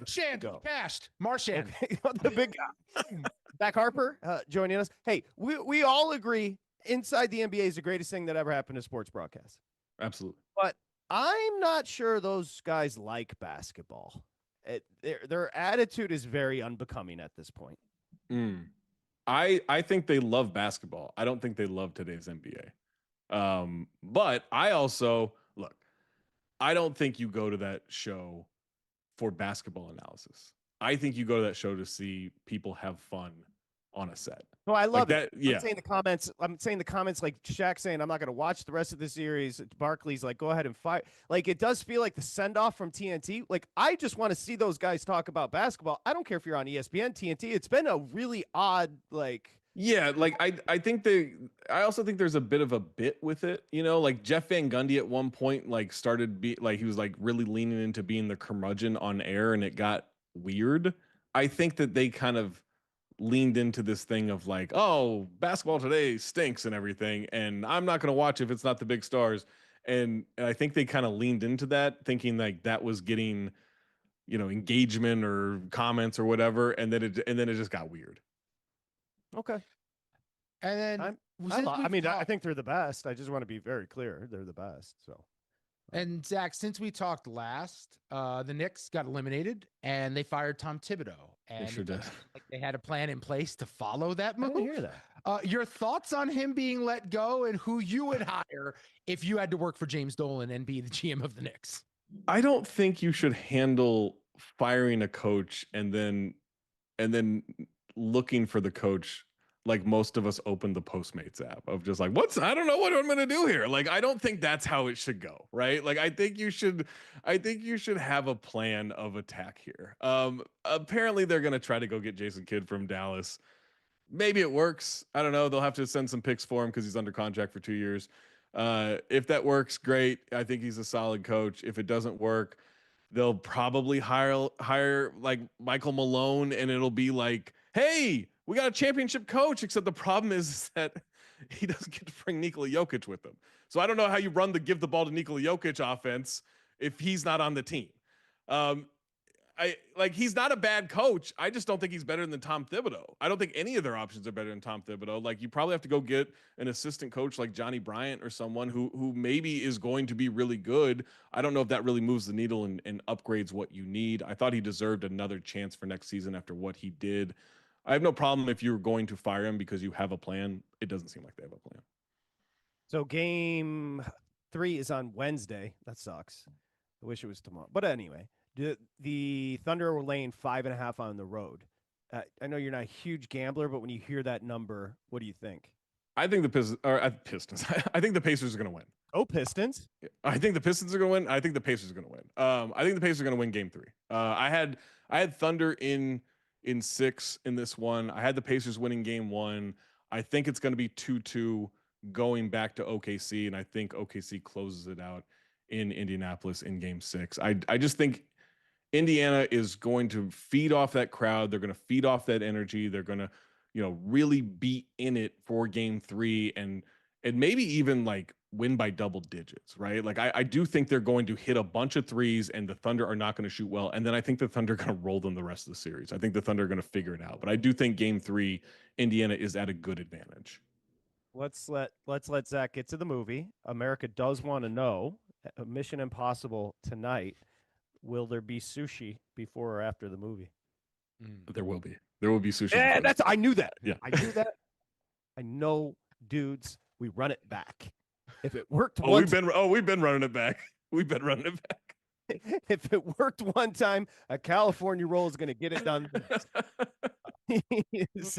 And God bless you. Zach Harper, The Athletic, of course, at Talk Hoop. Subscribe to The Bounce, The Athletic's daily NBA newsletter. Also, the podcast, check them out. They're great. Cinephobe, The Athletic NBA show, Daily Ding as well. Zach, enjoy the movie. Thank you. All right, boys. Thank you. Okay, thanks so much. There goes our buddy Zach Harper. That was a callback from maybe a date he had been on where a sushi date went well. I mean, sushi doesn't ever go poorly. I guess it does if you go to cheap sushi, or if you get takeout and you get to eat it the next day. I like takeout sushi. I'm a fan, but like I have a cast iron stomach. I'm okay with that. Like it doesn't mess me up. Do you like gas station sushi? I have definitely eaten 7-Eleven sushi before. Okay. Dude, and I've lived to tell about it. You are still here. We've got a 1-0 lead. Marchant, good job with the big guy over a half a point. That cashed about 56 seconds in. So it's a good start. We'll get to your calls on the Stanley Cup final, as looks like Edmonton is going on a power play with 16:38 to play in the first. It's VSiN Live, Mad Dog Sports Radio.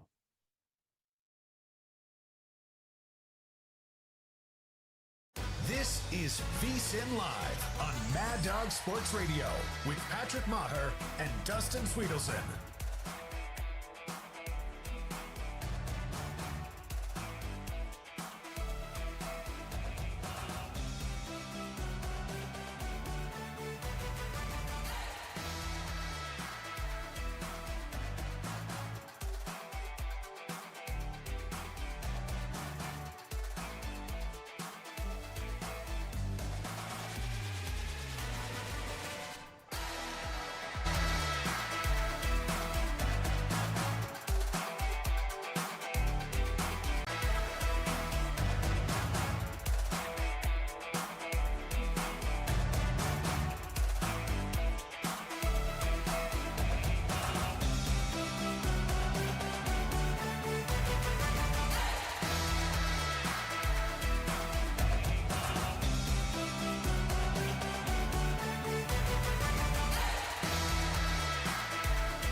Mad Dog Sports Radio. Here's Patrick Meagher and Dustin Swedelson. Okay, you're home for the NBA Finals between the Indiana Pacers and Oklahoma City Thunder is on SiriusXM NBA Radio, Channel 86. The Thunder bounced back in Game 2, and now the series is tied 1-1. Hear expert analysis and insight from our biggest voices around the league right now on SiriusXM NBA Radio, Channel 86, or wherever you get your SiriusXM, is including the SiriusXM app, which is tremendous and updated. So make sure you check that out as we do welcome you back. A great game so far, 14:35 to play. Edmonton had a power play beautifully set up, but beautifully killed by Florida. And then with about 9 seconds to go in that power play, Kane with a cross check, he goes to the box for the Oilers. So now Florida will have a power play, and they lead 1-0 with the Marchand goal.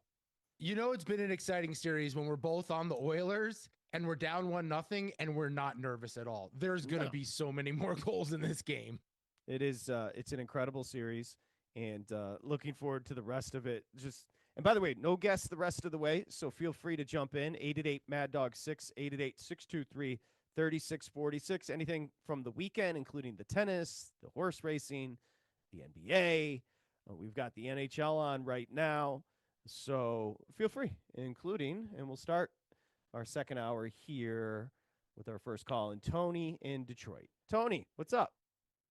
Gentlemen, how we doing this evening? Good, brother. How are you? Good, big guy. 7-Eleven sushi, my man. Ooh. Come on, bro. Ooh. Hey. Hey. I mean, listen, man. I'm a big fella myself. I've ate a lot of things, but I ain't picking up no seafood at 7-Eleven, brother. It ain't. It's either that or the big beef hot dog they got there. Take a big hot dog or a taquito before I'm eating seafood. Taquito. Taquitos are bit. Keep hearing the stat. Analytics and statistics can go either way. I keep hearing they're 5-4 when they go down 15. The Pacers. They played I think they played 20 playoff games. They've been down 15 in 9 of them. That does not bode well. I mean, I know they've came back, but it's like, I mean, I'm on Oklahoma City to win in 6, but I mean, I just keep hearing that stat. But to be down 15 in half of your playoff games, they have managed to get this far, but it's not a recipe to keep going forward. You know what I mean? True. It's a crazy ass stat. And as for Edmonton, I'm on Edmonton with you guys. I also took them to win in 6, so I have to take them every game because I can't root against them, with my rooting interest. And you guys were talking earlier about memorable Cup finals. I love the Cup finals. Every year I'm dialed in. 2011, Vancouver, Boston. It was Boston's first Cup in like 40. If you go back and look at that went 7 games. Vancouver had a 3-2 lead. They got outscored 23 goals to 8. And that series went 7 games. That was a crazy series where Boston couldn't score in Vancouver, but they scored 8 goals one game at home. And the last 2 games, I think they outscored Vancouver 9-2. Game 6 and then Vancouver rioted. Remember the big riot? Yes. Yeah, it was just a crazy Cup final where you guys were discussing earlier. But these are just this Cup final. I'm dialed in with you guys, so let's go Edmonton tonight, gentlemen. And there were riots, there were fights in that series. That was the 11 Boston and Vancouver was a freaking ridiculously good series. Florida just had an open net. Oh, they missed it. So they still have 21 seconds of a power play to go here. First period, 13:08 to play. Already leading with the Marchand goal, 1-0. Series tied at 1. Stanley Cup final. Tremendous. Yeah, it's a good vibe. It would take a lot to get me to want to go to a sporting event. If I could go to a Stanley Cup final game, that's bucket list for me. But you'd go Edmonton compared to going down to Florida if you had your choice. I remember going to a Montreal Canadiens game when I was like 9 years old, and that to this day is the craziest sports scene I've ever been at. On top of SEC football, on top of anything collegiately anywhere in the country, NBA, baseball, going to a hockey game in Montreal was bonkers. It was European soccer. They were doing chants. They had all these set things they did. They were locked into the game. The place was crazy. It was shaking the entire game. Yeah, I'd love to go to Montreal, kind of the cathedral of hockey, to watch a game up there, no doubt. We were talking about the 5-setter, the stunner in Paris to start the program, Alcaraz, and your boy Skinner. Alcaraz with the Sinner. Your boy, I was just watching Skinner. Yeah, I know. It's a tough spot. I'm a little thrown here. 5-set win, tie break 10-2. So Alcaraz picks up his 5th major at the age of 22, 3rd youngest to do so. And I believe we have the guys talking about it after the match. Yeah, let's hear from the winner first, Alcaraz, who, after coming back, was 65-1 in match to win the thing, minus 50,000 the other way when it came to Sinner. This was the victorious Alcaraz thanking Sinner for the match. yeah, I'm just really, really happy to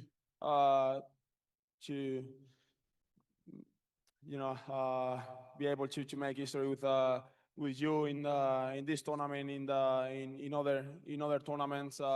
You are a huge inspiration for the young kids, for everyone, for myself as well. I have to say thank you to you for being such a great inspiration. So good luck and all the best for what's coming.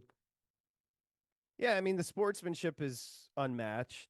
The class is unmatched with these guys. You could tell there's so much equal respect and respect for their opponent, especially when you go 5.5 hours and you're being matched shot for shot and spectacular shot after spectacular shot. Loved it. Yeah, I mean, imagine taunting someone after going through that with them. The only two people in the world who know that what that match was really like were the two guys in it. Only two people understand the emotional roller coaster that they both just went on for 5.5 hours. One, Alcaraz, down and out and has to fight and claw his way back into it. And then Sinner, thinking he's this close to winning the French Open, and boom, it's just taken from him in a blink of an eye. Like that is absolutely crazy what they both went through. So you'll love to see the respect. Let's go to the losing side where we tend to usually get the best sound bites. This is Yannick Sinner explaining that this was a very tough loss for him. Happy to deliver this kind of level, happy about the tournament still, but obviously this one hurts. Yeah, there's not so much to to talk right now, but again, I'm happy how we are trying to improve every day. Yeah, I mean, he was very classy in defeat on the court, on the clay, and this sounds like it was in the presser afterwards. I think we got another one from Sinner here.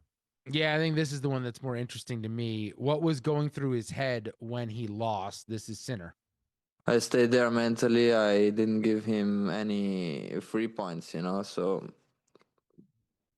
when it was over, it was over, that's different feeling, different things coming through your mind. So yeah, you cannot change anymore when the match is over, but when you start the fifth set, you can still change some things.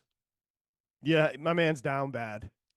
But he didn't so many times we have these things happen in sports where someone comes back big and then we go, one guy blew it, one guy captured it. I don't feel like people believe Sinner blew it. It was just an epic performance by Alcaraz to take it from him, right? Oh, no doubt. Because Alcaraz was he was kind of shook. He is a player that can be emotional. And first off, with his serving and lack of success with the first serve, he was even looking up to his box and saying something like, I'm 20% right now, I'm 20% right now. And then just as these sets wore on, picked up momentum. It was incredible. It really was. Another Florida power play. They've been ultra aggressive too, by the way. Every time I look up, they're in Edmonton's end making something happen. Yeah, they've got their second power play of the night. They're already up 1-0. Let's see if they can capitalize as Edmonton is going to clear the zone and the Panthers come right back. There's 11:21 to play here in the first. I do hoping to get one more goal either way as we want to get over that goal and a half in the first. We'll see if Florida can capitalize on their power play. All right, 888 Mad Dog 6, 888-623-3646. We were talking about the tennis. So let's bring in a man that was walking through a furniture store back in the day and saw Jimmy Connors. That's the story.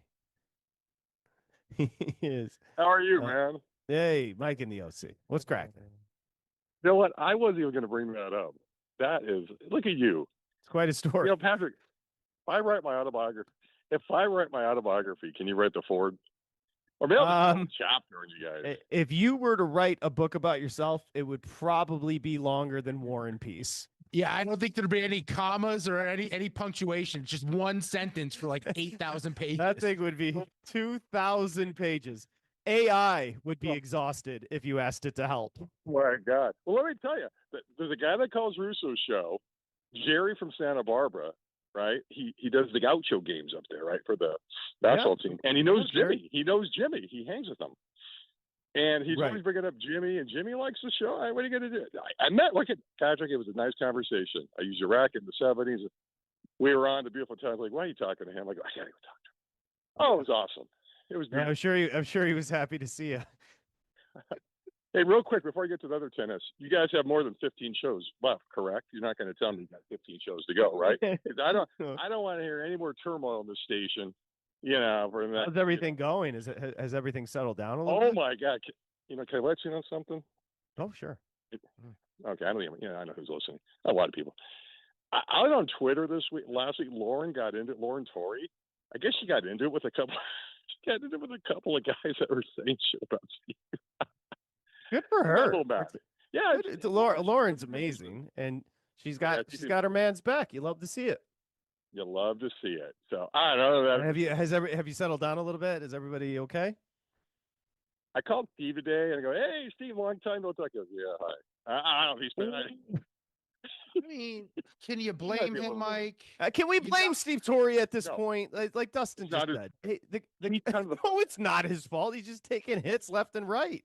He's taken so many hits. He's taken so many hits, more than usual.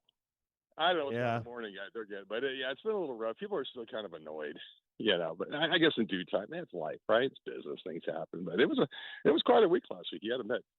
Yeah, it was quite a week. Well, it was quite dramatic. And now, are they? I don't think Michelle and Cody are they no longer. I don't know. They're no longer doing their show. Is that what it is? Yes. Okay. They're no longer doing the show, but I hear they have plans to maybe do a show somewhere else sometime. Well, that's what they were saying. Then that's a great opportunity for everybody that's upset to maybe catch the program. Maybe so. We'll have to see how it goes. Sure. Listen, what a match yesterday, Patrick. Listen, I've been watching tennis how long? Since the 70s? I mean, literally, Patrick, tennis was my life, believe it or not. In the mid 70s, when I was in high school, I played all the time. I was just my rackets and I had the tennis balls, and I'm always playing. I was junior varsity MVP of my team back in the day. I was good, but then I fell off. What are you gonna do? I started working, didn't play as much anymore. I couldn't get the private lessons. So many people in Orange County, Patrick, the guys are good. They had private lessons. They were those hotshot guys at the club, and it's a regular guy playing across the junior college. But it was fun. I enjoyed it. It is an exhausting sport, though, and you have to practice so damn much. So what these guys did yesterday, it's incredible. It is incredible. Are you kidding me? Did you watch the match? Yes. Were you polling for? Were you polling for Alcaraz or Sinner? I like Alcaraz. But Skinner, I survived with Skinner. He's an Italian guy, right? Yeah, beautiful talk. But I like Alcaraz. The guy's game. I mean, do you see that shot up the line? Insane. Right? Insane. After 5.5 hours. Unbelievable. You play it all, by the way? Yes, I have played. The best was when Mike, and it does sound like Mike had a storied tennis career, but the best was when he launched into, I played tennis, had a racket, had balls. He just started explaining what tennis consisted of. I mean, he was a net away from having a court, so I understand he played tennis. My man was just telling us what tennis consisted of. He did. Hey, JTF, just the facts with Mike in the OC. To be fair, he wasn't lying. It does consist of a racket and balls. No, there was no lies detected. Everything was factual with Mike. That's the one thing I'll give him credit for. He doesn't come on here and lie. The problem is what he says has no substance behind it for the most part. See, you take it a step too far. This is a peaceful time on Mad Dog Sports Radio. Okay. We need to lower the temperature in the room. And it feels, all I can go by is vibes and feel. I wasn't able to catch the channel today, but it sounds like things have settled down a little bit. I believe sports became the focus again, from what I could tell tuning in periodically, is that we're back looking, and how could we not? I mean, it is rare in non-football season to get the buzz that we just did coming off an awesome game one in the NBA Finals last week into the hockey, which we had 2 awesome games last week. Then the weekend with Sovereignty on Saturday, right? Then Sunday, we have Alcaraz in the French Open. It's been a pretty remarkable run. You have to put the sports back on center stage. I will say, because since Mike did ask, now this may frustrate some. Maybe some will be happy about it. But just to keep things kind of copacetic and going along as planned, yes, we will be continuing the show into the foreseeable future. And very happy to report that the big guy, myself, we are excited to continue doing VSiN Live here. So no changes. Happy to say that. So I know that doesn't register like what has transpired over the past a few days, but we're happy to bring some normalcy, bring some calm. And when we come back, we'll bring you the updated number. Edmonton, Florida, 4-on-4 right now. The big guy. It's VSiN Live, Mad Dog Sports Radio. On Mad Dog Sports Radio with Patrick Meagher and Dustin Swedelson.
Live on Mad Dog Sports Radio with Patrick Meagher and Dustin Swedelson. It's kind of like saying Mawa, big guy. Oftentimes, we're not great with names. You understand what I'm saying? Dustin Swedelson, I'm Patrick Meagher. We got you back. Florida does lead 1-0. They got a goal within a minute from Marchant. Big guy cashed on his Marchant prop early in this one. No sweat. And we've had crazy action back and forth. Stanley Cup Final Game 3.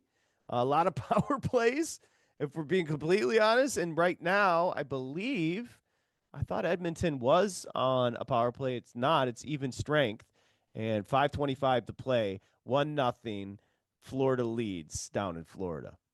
Yeah, in-game number, we've got the Oilers plus $1.90. They were plus 120 when this thing started. Florida, you now have to lay 250. They closed around 142, 143 as favorites. And the totals dropped despite there being a goal here because we've had a lack of action in the last, 15 minutes.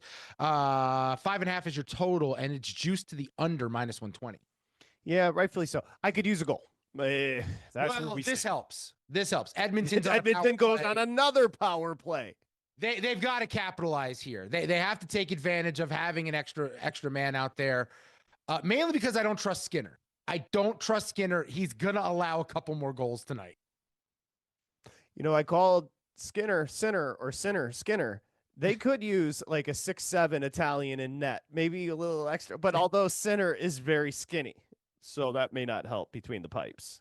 They could use a racket right now that would help him stop some of these pucks. Yeah, we just learned what tennis was from our buddy Mike in the OC. He had a racket and he had some balls.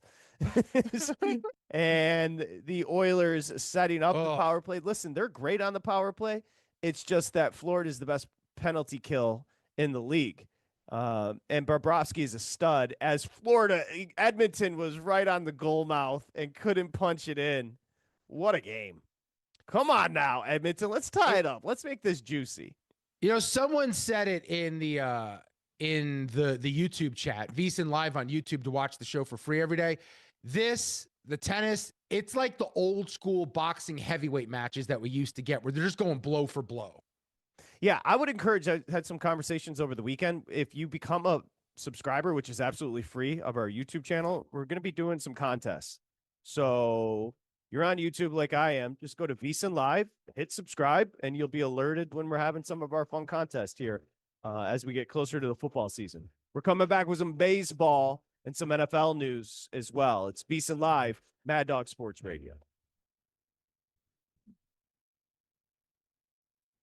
Covering the spread all night long. This is VSiN Live on Mad Dog Sports Radio.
Covering the spread all night long.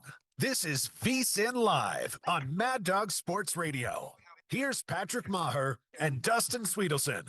I mean, this has been nothing but special teams. Looks like we're going to finish off the first period with a Florida power play up 1-0. Still got a minute 44 to go on the power play, 2:25 to go in the first period.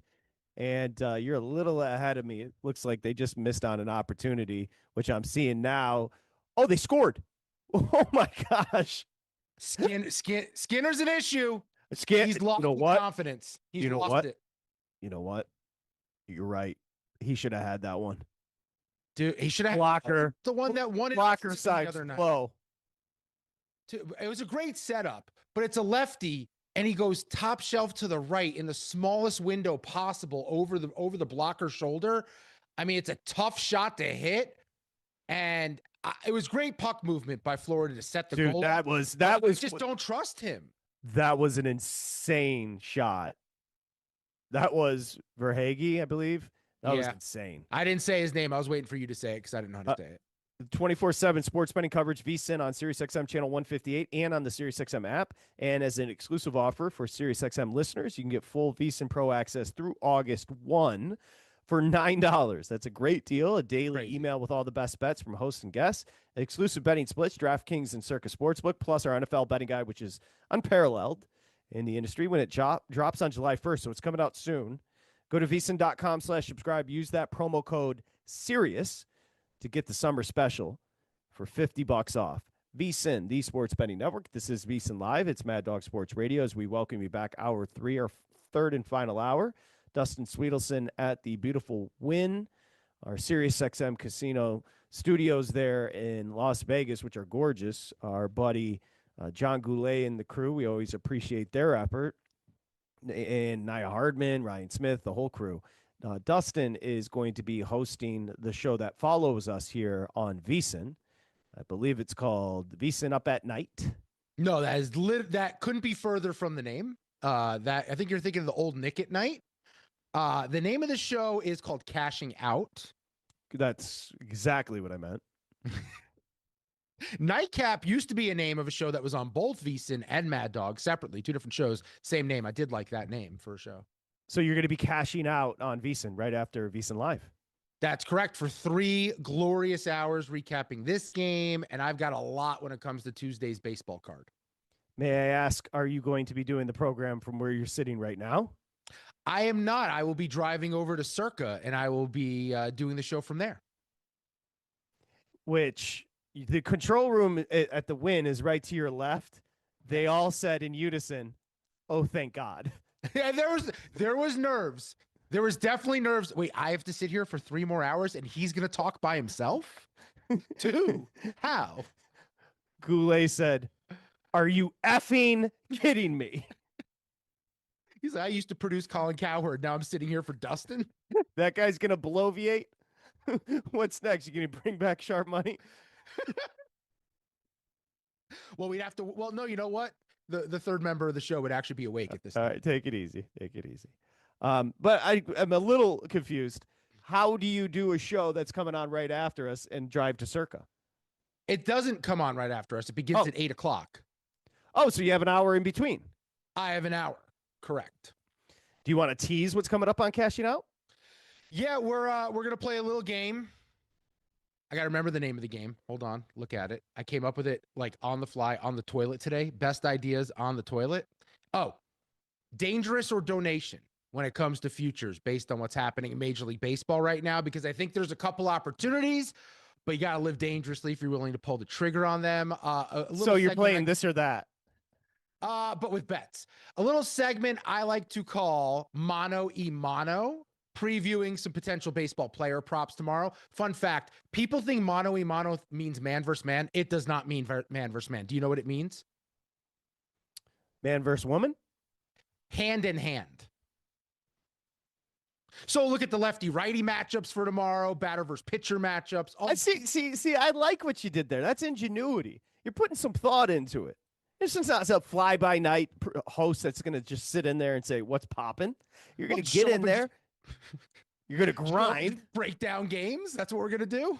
You're going to get in there and you're going to grind and you're going to play smash or pass. See, we're going to play, but we're just going to call it. Look, here's the trick. I've been producing radio 2011, since 2011. Here's the trick that I've gotten over on everyone. It's the same segments under different names based on the format that I'm on. Things I did on NASCAR, I did on fantasy sports radio, I did on college, I've done on Mad Dog, I've done on VSiN. You just call them different names, but they're the same exact game. I hear you, brother. I hear you. Just repurpose, reshape, reshift. Let's go. You know what I'm saying? Cash out. Do you know what essentially is that as well? A BBL. They take fat from somewhere else in your body and they put it in another part of your body. That's what I do with segments on the radio. You'll be cashing out. Now, we did talk about this, and it's a great series. Edmonton and Florida. I'm getting Florida memes from Aaron Halterman. Well, that's actually a kitty cat. So that's not even a Panther. But the Panthers are obviously on fire to start. They got a goal from Marchand within a minute in, and then they got one on a power play with less than, I guess, 2 minutes to play in the first. So we've got a 2-0 first intermission Florida Panther lead. Can we just quickly check in? It's going to be a huge plus price on Edmonton. They ain't done, people. Yeah, Oilers plus 470 if you're so inclined, minus 750 with the Panthers. 6.5 is your total, and this just jumped out to me looking at the stats. It looks like 8 penalty minutes for Edmonton, 6 for Florida in the first period. So 14 combined penalty minutes between the two teams in 20 minutes of action. That's not optimal. You could do a segment called 5-on-4 or even strength. Some of my favorite videos are 3-on-1. Right. Who's that? Bonnie Boo? Bonnie. Her parents are bitter. So we were talking to start the show, prisoner of the moment, maybe, but we've got an overtime game in game 1. We got a double overtime game in game 2. Stanley Cup final. So it's starting off, and again, it's a rematch from last year. We saw it go 7. So this is shaping up to be a great series. So that got us to thinking some of the all-time greats. Now, we talked about the hockey a little bit. I was thinking about that 08-09 Pittsburgh Penguin Detroit Red Wings series back to 94. Vancouver's been in a bunch. The Rangers and Vancouver, 11 with Boston and Vancouver. These are series that I remember being great, but then we decided to stretch it out a little bit over some of the others. And where do you want to start here? Yeah, I'm going to give you one that I didn't watch live, but I remember it being on ESPN Classic all the time when I came home from school, to the point where I just remember watching these games. And it's a massive series in the NBA. We'll go NBA here. I'll give you a baseball one. We'll go back to NBA, give you a baseball one. 1984, Celtics over Lakers in 7. Bird versus Magic in the finals after years of buildup. Boston wins game 2 and 4 in overtime. You got Bird averaging 27 points, 14 boards a game. Magic went for 18, 13, and 8. Dennis Johnson, McHale, Robert Parrish, Cedric Maxwell, Gerald Henderson on one side, Kareem, Magic Worthy, Michael Cooper on the other side. Just absolutely loaded, going 7. And this is when the NBA takes like that next step between Magic and Bird, and the rivalry reaches new heights. Thought 1984 going 7 between those two had to be in the conversation here. I like it. I'll give you an 8-8 Mad Dog 6. Whether the 4 majors, we're thinking this could be an all-timer between Edmonton and Florida. If you want to throw in your favorite finals or final, 8-8, 623, 36-46 to jump in. I'll give you one a little bit more modern NBA style. 2016. That's the next one I had. Cavs 4, Warriors 3. Now, remember, a lot went into this because Cleveland had the 52-year championship drought. Ends in historic fashion for the big guy. The Cavs were down 3-1 in the series. And James, Kyrie, game 5 were awesome. And game 6, James went nuts. 41 points, 8 rebounds, 11 assists. And then, obviously, the block late on Iguodala. That's also Draymond with the suspension. That was an all-time series. Yeah, because it was like, okay, Cleveland's down 3-1. No one's ever done it before. Then they win the next one. It's like, okay, well, they're still not going to do it. The Draymond suspension. All of a sudden, we're in a game 7. It's like, well, it's a coin flip. And that game 7 was bonkers. And then big picture hanging over that entire series, it's LeBron back in Cleveland, first title for the franchise. But even bigger than that, it's the prince that was promised, delivering on all the expectations when he was drafted. Winning those series in Miami, that's one thing. You win 2 rings for the Heat. They'd been there before. They'd won before you. They'll win after you. But for Cleveland, this was everything. And it was LeBron and his legacy, just really him delivering what he needed to do to be considered where he is all time. I didn't rank him. You notice what I did there? I didn't actually rank him. I just said all time. I did see what you did there. Cash in, cash out. You know what I'm saying? Do you want to give your next, or I got one for you if you don't? I've got 2 baseball ones, but if you have another NBA, can I give a basketball one? Because this one was right in my wheelhouse. Now, the Pistons would go on to win back-to-back championships in 89-90, but they should have won in 88. However, the Lakers won in 7, 4-3 over the Pistons, a classic duel. The Lakers, the West, the Pistons toppled the Celtics to become, the beasts of the East. And they went into LA at the Forum and killed them. It was like, well, I got it right here, 105-93. And then that's also the Isaiah Thomas brilliance when he was dealing with the ankle injury in a quarter, went absolutely nuts. One of the great quarters on a banged up ankle, or just a great quarter of all time from Isaiah Thomas. But in the end, a 4-3 series win for the Lakers over the Pistons in 88. I may or may not have cried. Feels like every great franchise at some point has to try and go through the Lakers. That seems to be the trend when we go historically here. At some point, your franchise, whether it's in the West or it's in the finals and you're the team in the East, at some point, every team that breaks through has to go through LA at least one time. Yeah, your boy was down bad. He did not take that well as a 10-year-old. How old were you? I was going to say, yeah, dude, what's the prime? Prime sports is like 9 to like 14. Like before you get really into girls, that's kind of when the sports kind of fade a little bit. Well, I did have bookend neighbors around the same age, girls. So your boy was kind of creeping on being into them at that point. Also, remember in that game, this is 88. When I say Isaiah, and Isaiah's the greatest. Isaiah Thomas, the greatest. Don't at me or whatever you kids do. Okay. But Isaiah, on legitimately an ankle that was about to fall off, scored 25 points in the third quarter at the Forum. 25 on one leg. Is that the one on one leg, that game? He couldn't miss. He had a high ankle sprain, most painful sprain you could possibly have, and he scores 25. Sorry, I'm distracted right now. Could Henrik Lundqvist be wearing more makeup? I mean, does he have like a sponsorship with Mac? Like, I've never seen someone on TV where you could just tell they're wearing a ton of makeup. Well, here's what I would tell you. When you do your new segment, yes or no, tonight on Cashing Out, don't invite Henrik Lundqvist on because he won't say anything. Is it Lindquist or Lundqvist? I think I'm Lundqvist. Yeah. I don't remember what I said. I believe they just think he's super handsome. Let's get him on the broadcast. True and true. No, that's facts. I agree. But saying anything of substance, it's not going to be like tonight's. You think so or you think not on Cashing Out.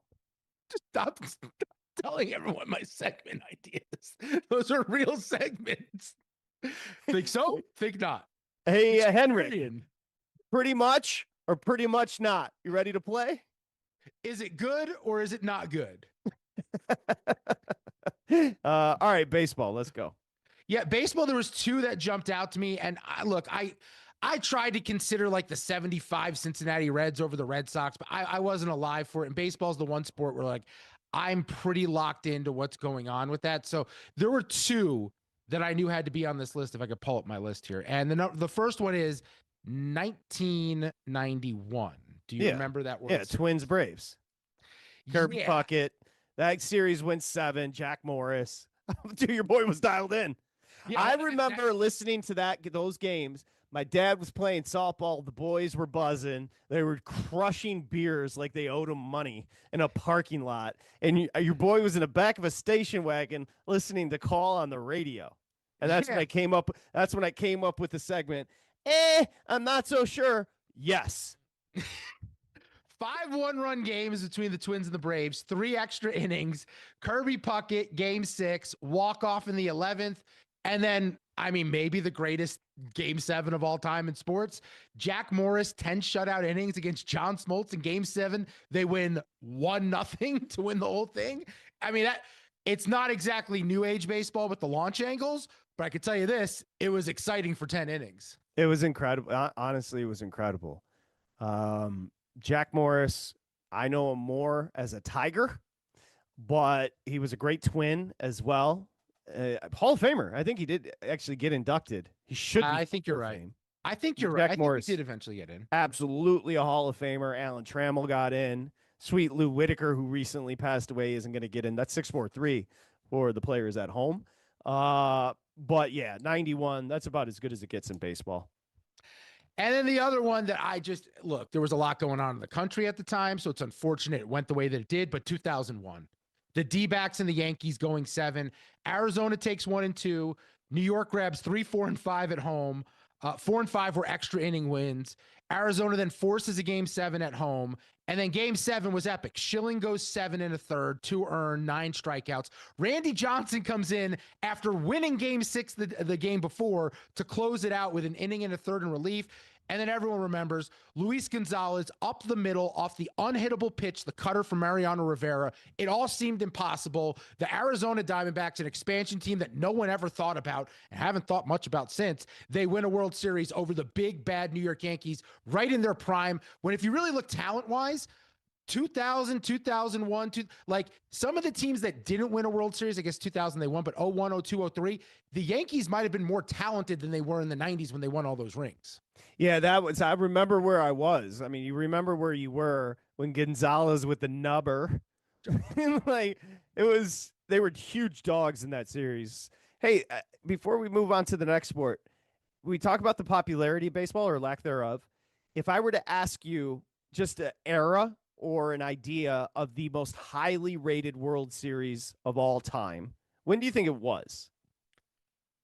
Oh, that's interesting. I'm curious how far those ratings go back, because there was a time, we've talked about it on the show, where baseball was the sport in America, but also it wasn't as national at that point. It was very like Northeastern, major cities in the Midwest. But I would say the steroid era would have to be the era where there was the most eyeballs, just based on, expansion, teams out West, and the excitement of the home run. So let's go 1999. Okay. This may, if Rob Manfred's listening, he may want to plug his ears, because and I'll tell you why in a second, but the most highly rated World Series of all time was 1978 Yankees Dodgers. Yikes. Okay. The series averaged a little over 44 million viewers. Now, think about that. Go ahead and look up last year's ratings for the World Series and compare. 47 years ago, they were getting over 44 million viewers. Last year was Yankees Dodgers, so that would actually be a tremendous comparison. I have it. Do you want to throw a number out that you think might be? What did the Yankees and Dodgers average last year? Did they get to 20? I have it here. I would tell you it was the most watched series since 2017. So most in 7 years. 15 million something. 15.8 million. Okay, so I'm not great with math, but that's less than almost 45 million back in 78. Now, it was a 67% increase on 2023, which was Diamondbacks and Rangers. Well, nobody watched that. Here is the most watched World Series of all time. To give you an idea of the popularity. 78, the most watched, and everything else falls essentially in between 78 and 87. Nothing after 87. The Mets, Red Sox 86, I remember that, 36 million. The Twins Cardinals, that's 10th on the list, 87, 35 million. And we've gone downhill since 1987. That's just facts. But all the owners make money now, so they don't care if anything changes. Second most watched World Series, right behind Yankees Dodgers in 78, 1980 Phillies Royals. That's George Brett, if you remember. 81 Dodgers Yankees ran it back, 41 average. It just kept going down. It's unfortunate. It's crazy. I don't know what it is. I don't know if it's the patience thing. It's the more options. I mean, baseball is just It used to be so far ahead of sports like hockey. But to me, it's the same niche as hockey now. It's like, it's only local. You only care about your team. No one cares as much. Actually, people might care more nationally about hockey than they do baseball, if I'm going to be fair about that. Hockey fans care more about like the health of the sport than baseball fans care about the health of baseball. Yeah, more fervent. I would agree with the hockey. Next sport, are we going NFL next? I only did series. Series. Go for it. What do you got? So the last one for me was the D-backs and the Yankees. Yeah. If you just were to reply to the greatest Super Bowl, since we're just talking series and finals, what's the first one that jumps out in your dome? The Steelers and Cardinals for some reason. The first one that jumps out Was at me? Was it the Steelers with the catch with Santonio? Yes, Antonio. Yes. Yeah. Yeah, the first one that jumps out to me would be, oddly, Eagles Patriots. Which billion points, Philly special. That one, not the Donovan McNabb one. Yeah, Peterson, that's right. Nick Folk or what? Nick Foles. Folk is the kicker. Beating obviously the Patriots. I mean, I think the Giants one stand out as well, specifically the first one. Yeah, I would say if you were going to poll most of the country, no one's going to give you one of the Patriots Super Bowls. They're boring. They're not fun. They play that chess match. Outside of 28-3, where people just like to mock Atlanta for it, that might be the only one people would bring up when it comes to New England. But even then, it's hard to watch them win their rings. No, you and me were drunk by halftime. Yeah, it wasn't a great game. I was just trying to think, because you don't get too many spectacular Super Bowls. I mean, you can go back to Giants Bills when I was coming up as a great one, but you don't get too many. I'm thinking of the most modern. Titans Rams is a good one. John just Titans Rams with lost McNair, but it wasn't as dramatic at the end. It was like 2.5 yards out. Yeah. Dyson, I believe. Yeah, Kevin Dyson. All right, 888-623-3646. 2-0 first intermission. The Florida Panthers lead the Edmonton Oilers. Let's get to your calls. We just thought we'd have a little fun with this concept of the Oilers and Panthers potentially being an all-time great. And we just threw you some hockey, some basketball, some baseball, and then also a couple Super Bowls in the mix. Let's say hi. In Texas, we say hi to Barry. Hi, Barry. Guys, how you guys doing tonight? Good, Barry. How are you? What's up? Hey, real quick before the series, you guys are talking about the 2001 World Series. The greatest thing was, I'm not sure who was doing the announcement, but right before Rivera threw that cutter, the announcer goes, I'm not sure why Jeter's playing in, because usually a cutter to a lefty will pop him up right up on shortstop. And sure enough, Jeter was playing in, so Gonzalez got that ball right where the announcer said he was going to probably hit it, and obviously that ended the game, World Series. But no, I think the best World Series ever been 2016 when the Cubs came back from 3-1, and an epic Game 7. What happened in Game 7 with the rain delay, but having the Cubs not winning since 1908, having the Indians not winning since 1956. Good one. Both a stake for those guys. That was a pretty epic series. And for what happened in Game 7, man, I want to hear what you guys was going to say about that one. Yeah, that one was a great one. Now, that one that stings a little bit, as the big guy knows, because I lost a lot of money there. Who hit the bomb for the Indians? Rajah Davis out of nowhere. Off of Chapman? Yeah. Chapman out of the pen, throwing 110 miles an hour. That was the first World Series we worked together. We were on the air during the games. All of a sudden, I'd never seen you lose your mind screaming about anything. You went insane over the Rajah Davis home run. Well, because it was so improbable. It's Rajah Davis, and it's Chapman in his prime. And the expectation on the Guardians. Yeah, big bet at the time on the Indians. Yeah. And didn't work out for your boy.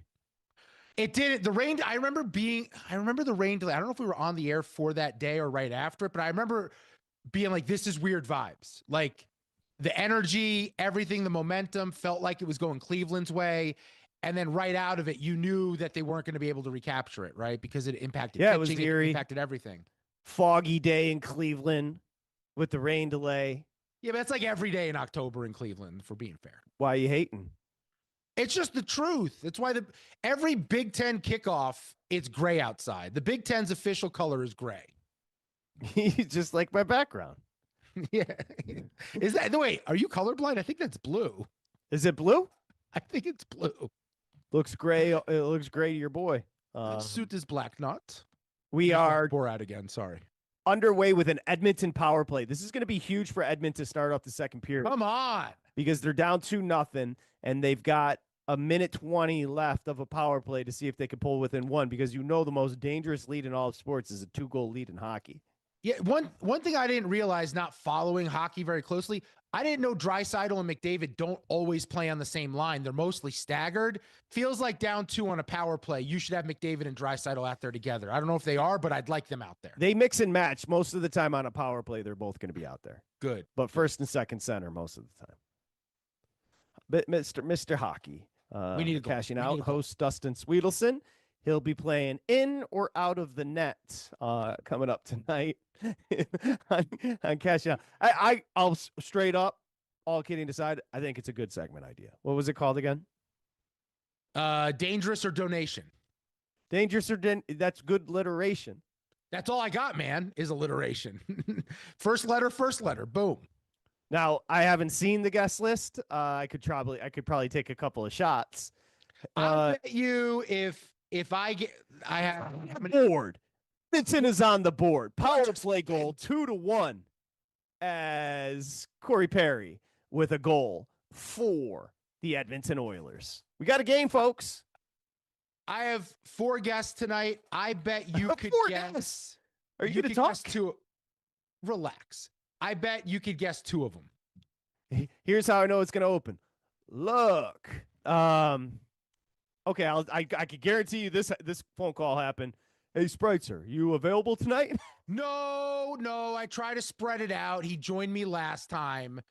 I did ask Fezzik. He's in New York. Oh, he's a donk. You know you're reaching deep into the donk bag if you're bringing Fezzik on the show. Sit there and spew his nonsense. Optional. Yeah. He's something else. JBT? No, he was on last time. I didn't want to bother him. Well, that's all I got. Okay. Okay, you want to give me a hint before I go to the call? This person is Canadian, and I have frequented a strip club with him before.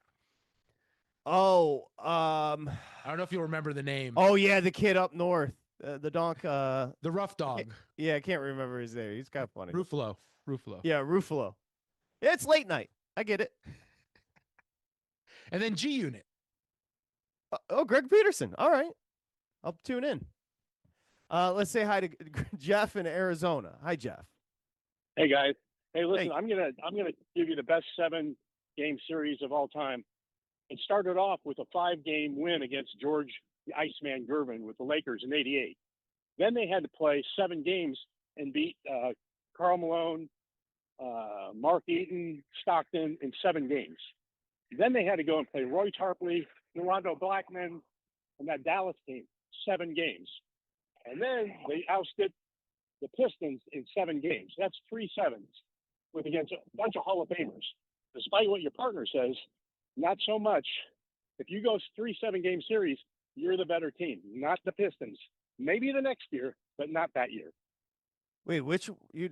Oh, 88. 88. Okay, yeah. No, I got you. I got you. Hey, listen, that era. I think Jeff, you would agree that 84-ish through 91-ish. It was just crazy. Every single year, it was Boston, it was Los Angeles, it was the Pistons, and then it led into the Bulls. It was such great basketball. That's kind of the resurgence of basketball, or the birth of big-time basketball. Yeah, I know we can't put the toothpaste back in the tube, but part of me wonders, oh Jesus, Florida just scored? That didn't even look like a real shot on net. I didn't even see. Oh my gosh, what is Skinner? Is Skinner drunk? I got to see what happened here. I just thought he was just skating by the net, and I thought Skinner stopped it. They're not even celebrating that much, so it couldn't have been a special goal. What the hell happened here? Let's see. They try to get up. They get caught in the corner on the ref. Florida gets it back. Oh my! They just threw it on net, dude. You got to take him out of the game. He stinks. Watching It's the time- replay right now. It's time for Pickard. Calvin Pickard. He's Oh over my the blocker goodness. again. Oh my goodness. Skinner just got beat pad side again. Blocker side again. He's got the yips. You Dude. got what are you doing? He went down to go block 5-hole and just got absolutely picketed. That guy, he gone. You know what you got to do? Take him out. You got to pull him because it worked in the past to resurge his confidence. It's a little reset. You set him to detention. He'll be good for a while. You want to tease us on baseball coming up here, VSiN Live? It's 3-1 the Panthers right now. Yeah, look, we're going to discuss Aaron Judge, and he's hitting over 390, and it's June. But I think there's another guy in the American League that has a strong case for MVP, and I have the stats to back up why it's historical. All right, good tease. VSiN Live, Mad Dog Sports Radio.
on Mad Dog Sports Radio. Here's Patrick Meagher and Dustin Swedelson.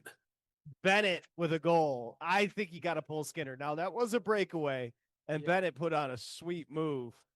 But it's weird because you think about where Edmonton and where Knobloch, their coach, the situation he's in, as we do welcome you back. It's VSiN Live, Mad Dog Sports Radio. I'm Patrick Meagher, Dustin Swedelson. Edmonton got back to within 2-1 with a power play goal to start the second, and then a real cheap goal from Skinner for the third for the Panthers to go up 3-1. And then, look, you can't kill him, but he got deked out of his freaking skates on this breakaway. Bennett, and it's 4-1. But here's a genuine question. It's almost like you're showing such a sign of weakness in Game 3 of the Stanley Cup Final if you pull your starting goaltender. I know they did it round 2 or whatever it was, but if you do it now, Bennett just made him look silly. And almost like you don't want to show that sign of weakness with your goaltender. I get it, but at the same time, I think he's allowed the last 3 shots he's faced to get by him. It feels and there were 3 of his goals were cheapies. No, 2 of his goals were cheapies. 2. Yeah, the Marchand one he was blocked for, and then the breakaway's a tough one. 2 of them were blocker side, and he left too much room there. They're great shots, don't get me wrong, but I'm at a point with Skinner where every time there's a shot on net, I have no confidence he's going to make the stop now. Samich said that was an open net on a breakaway.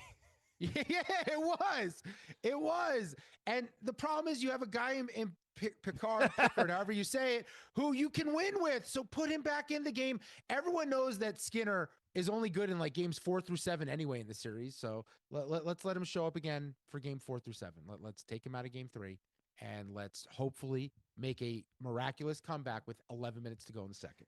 Good news, if he does get pulled, he'll be fresh for a hit on cashing out later. Yeah, post-game interview if you'd like to join. We do have some slots available guest-wise. You doing 2 or 3 hours? 3. You know what? Props to you, brother. 3 hours, VSiN Live? Why are you looking at me like I'm going to say something bad? I'm always waiting for you to say something. That's just you. That's inside of you. I'm literally just complimenting you. That's grinding. I appreciate you. 3 hours here, 3 hours on VSiN cashing out. That's great.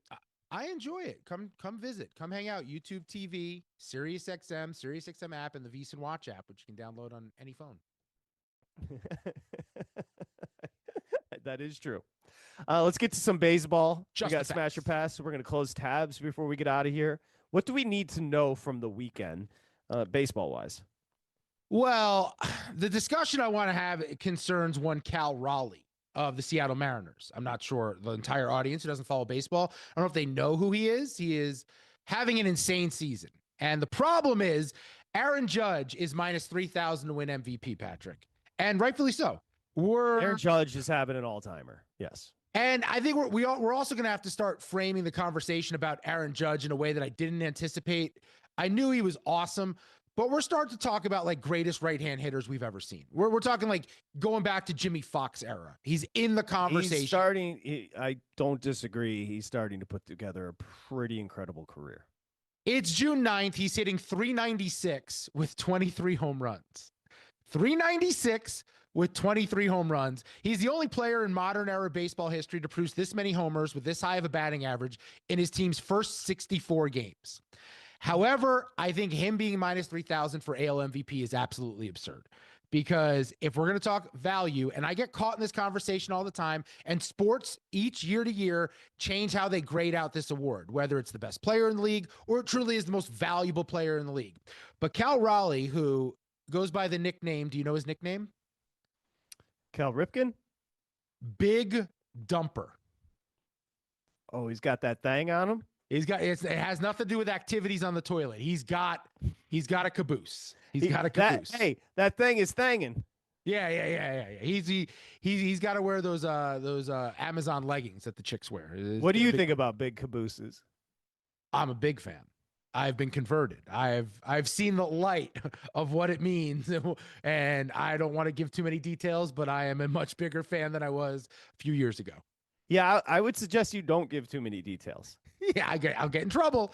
I'll get in trouble. However, the big dumper we're talking about in this conversation is Cal Raleigh. And Cal Raleigh, over his last 162 games, so a Major League Baseball season going back to last year, he has 49 homers. That's third. He's fourth in ribbies. He's ninth in walk percentage. He's third in barrel rate. He is awesome when it comes to hard hit rate, F4 fifth, all those nerdy stats. But right now, he's on pace this season as a catcher for the Seattle Mariners, who have absolutely no offense, yet they're looking like a playoff team. He's on pace for 64 home runs and 133 RBIs. That would be the greatest offensive season ever for a catcher. And I think at 15-1, he makes sense for AL MVP, because part of the handicap is you're anticipating a guy like Aaron Judge could get hurt and miss some time. He's a big guy. He's getting older, and we've seen him have issues with injuries in the past. If Aaron Judge were to miss 3 weeks of the season, could Cal Raleigh, with numbers that are similar, end up taking home this award? I think 15-1 is too big of a number. I think there's a very strong case for him. I think, well, and you just made me think of a new segment idea for cashing out. Flat bet or fat ass? All right.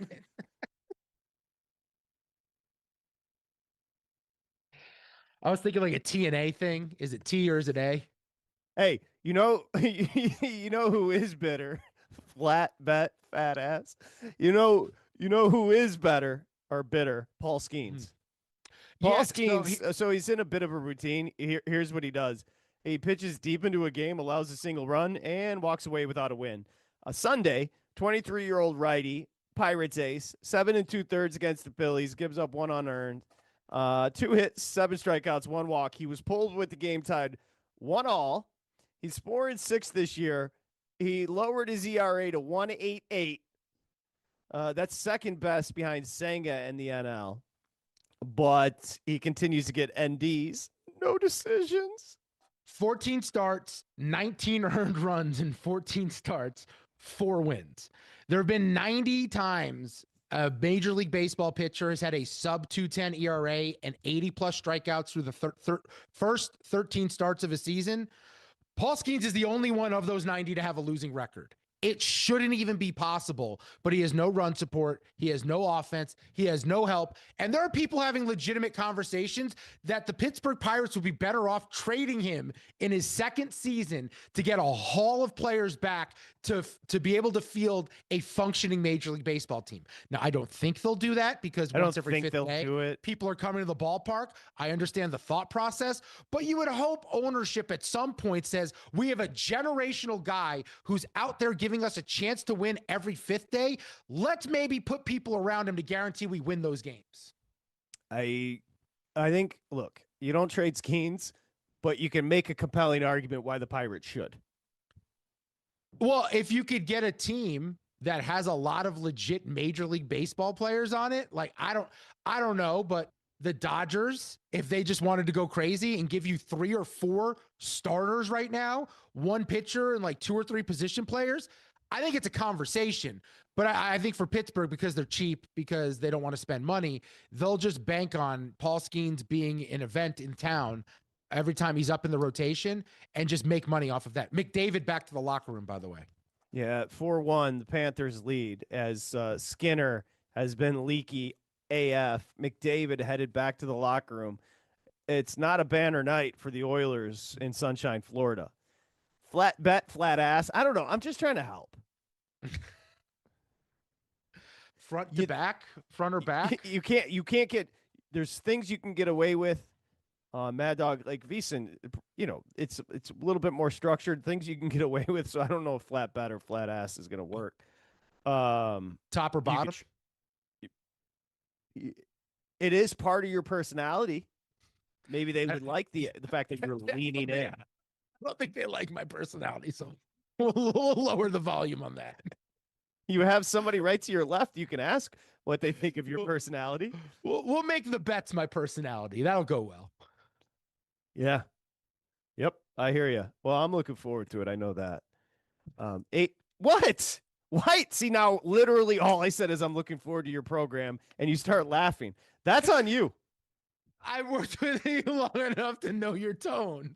What are you talking about? No tone. I said, well, I'm looking forward to it.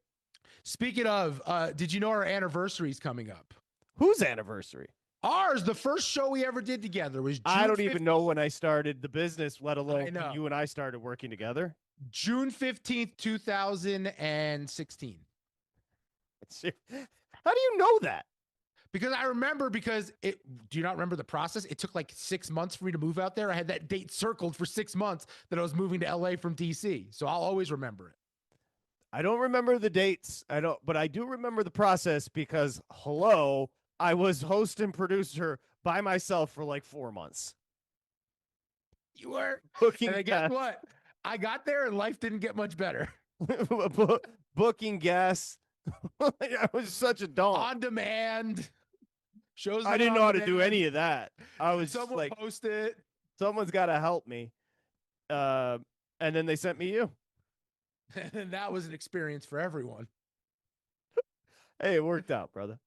I'm looking forward to the program tonight when we come back. That felt genuine. I gave you props, and I get laughed at. When we come back, closing tabs. Hopefully, we'll get you to laugh a little bit. It's VSiN Live, Mad Dog Sports Radio.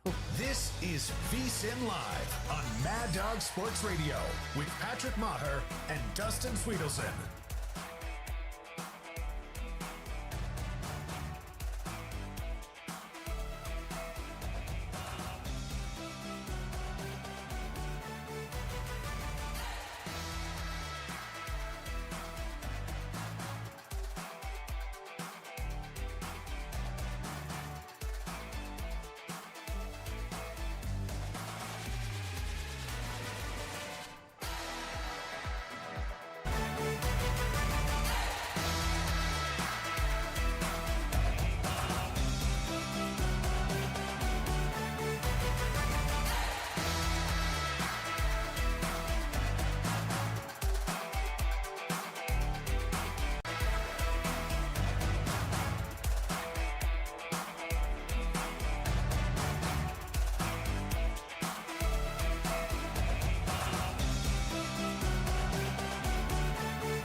to wrap up today's show.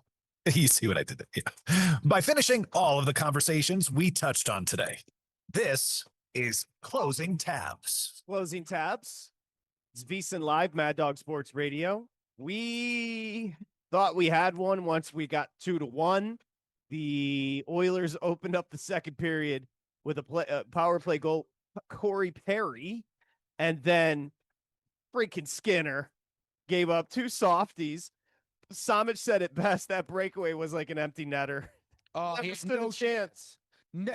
You were hoping he could just breathe on the puck a little bit. That was your best chance. Maybe he could blow with the wind outside of the goal. Other than that, it was going in no matter what. Yep.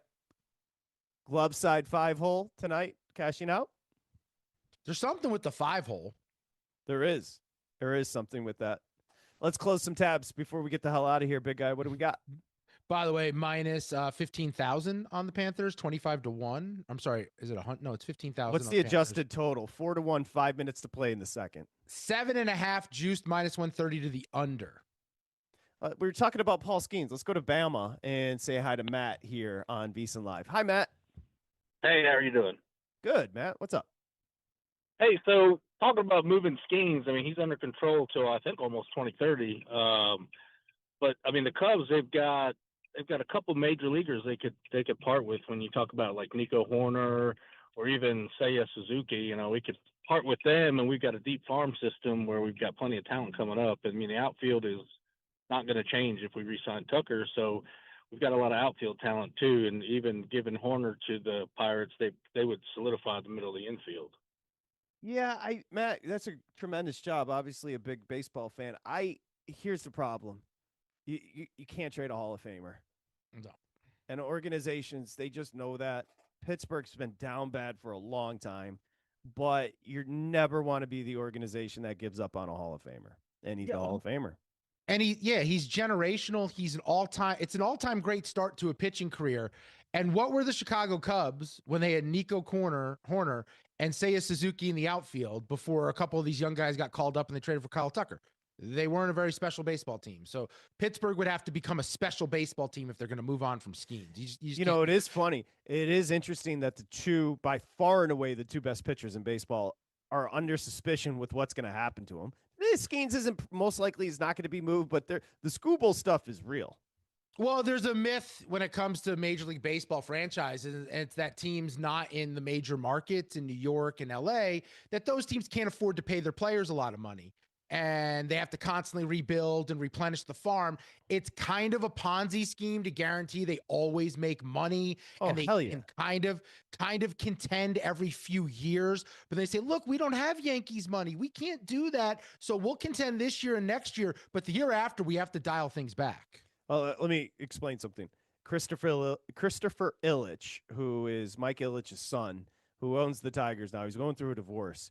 Your little love life should not interrupt what you're supposed to do prudently with the Detroit Tigers. You pay the best pitcher on the planet in Tarek Skubal.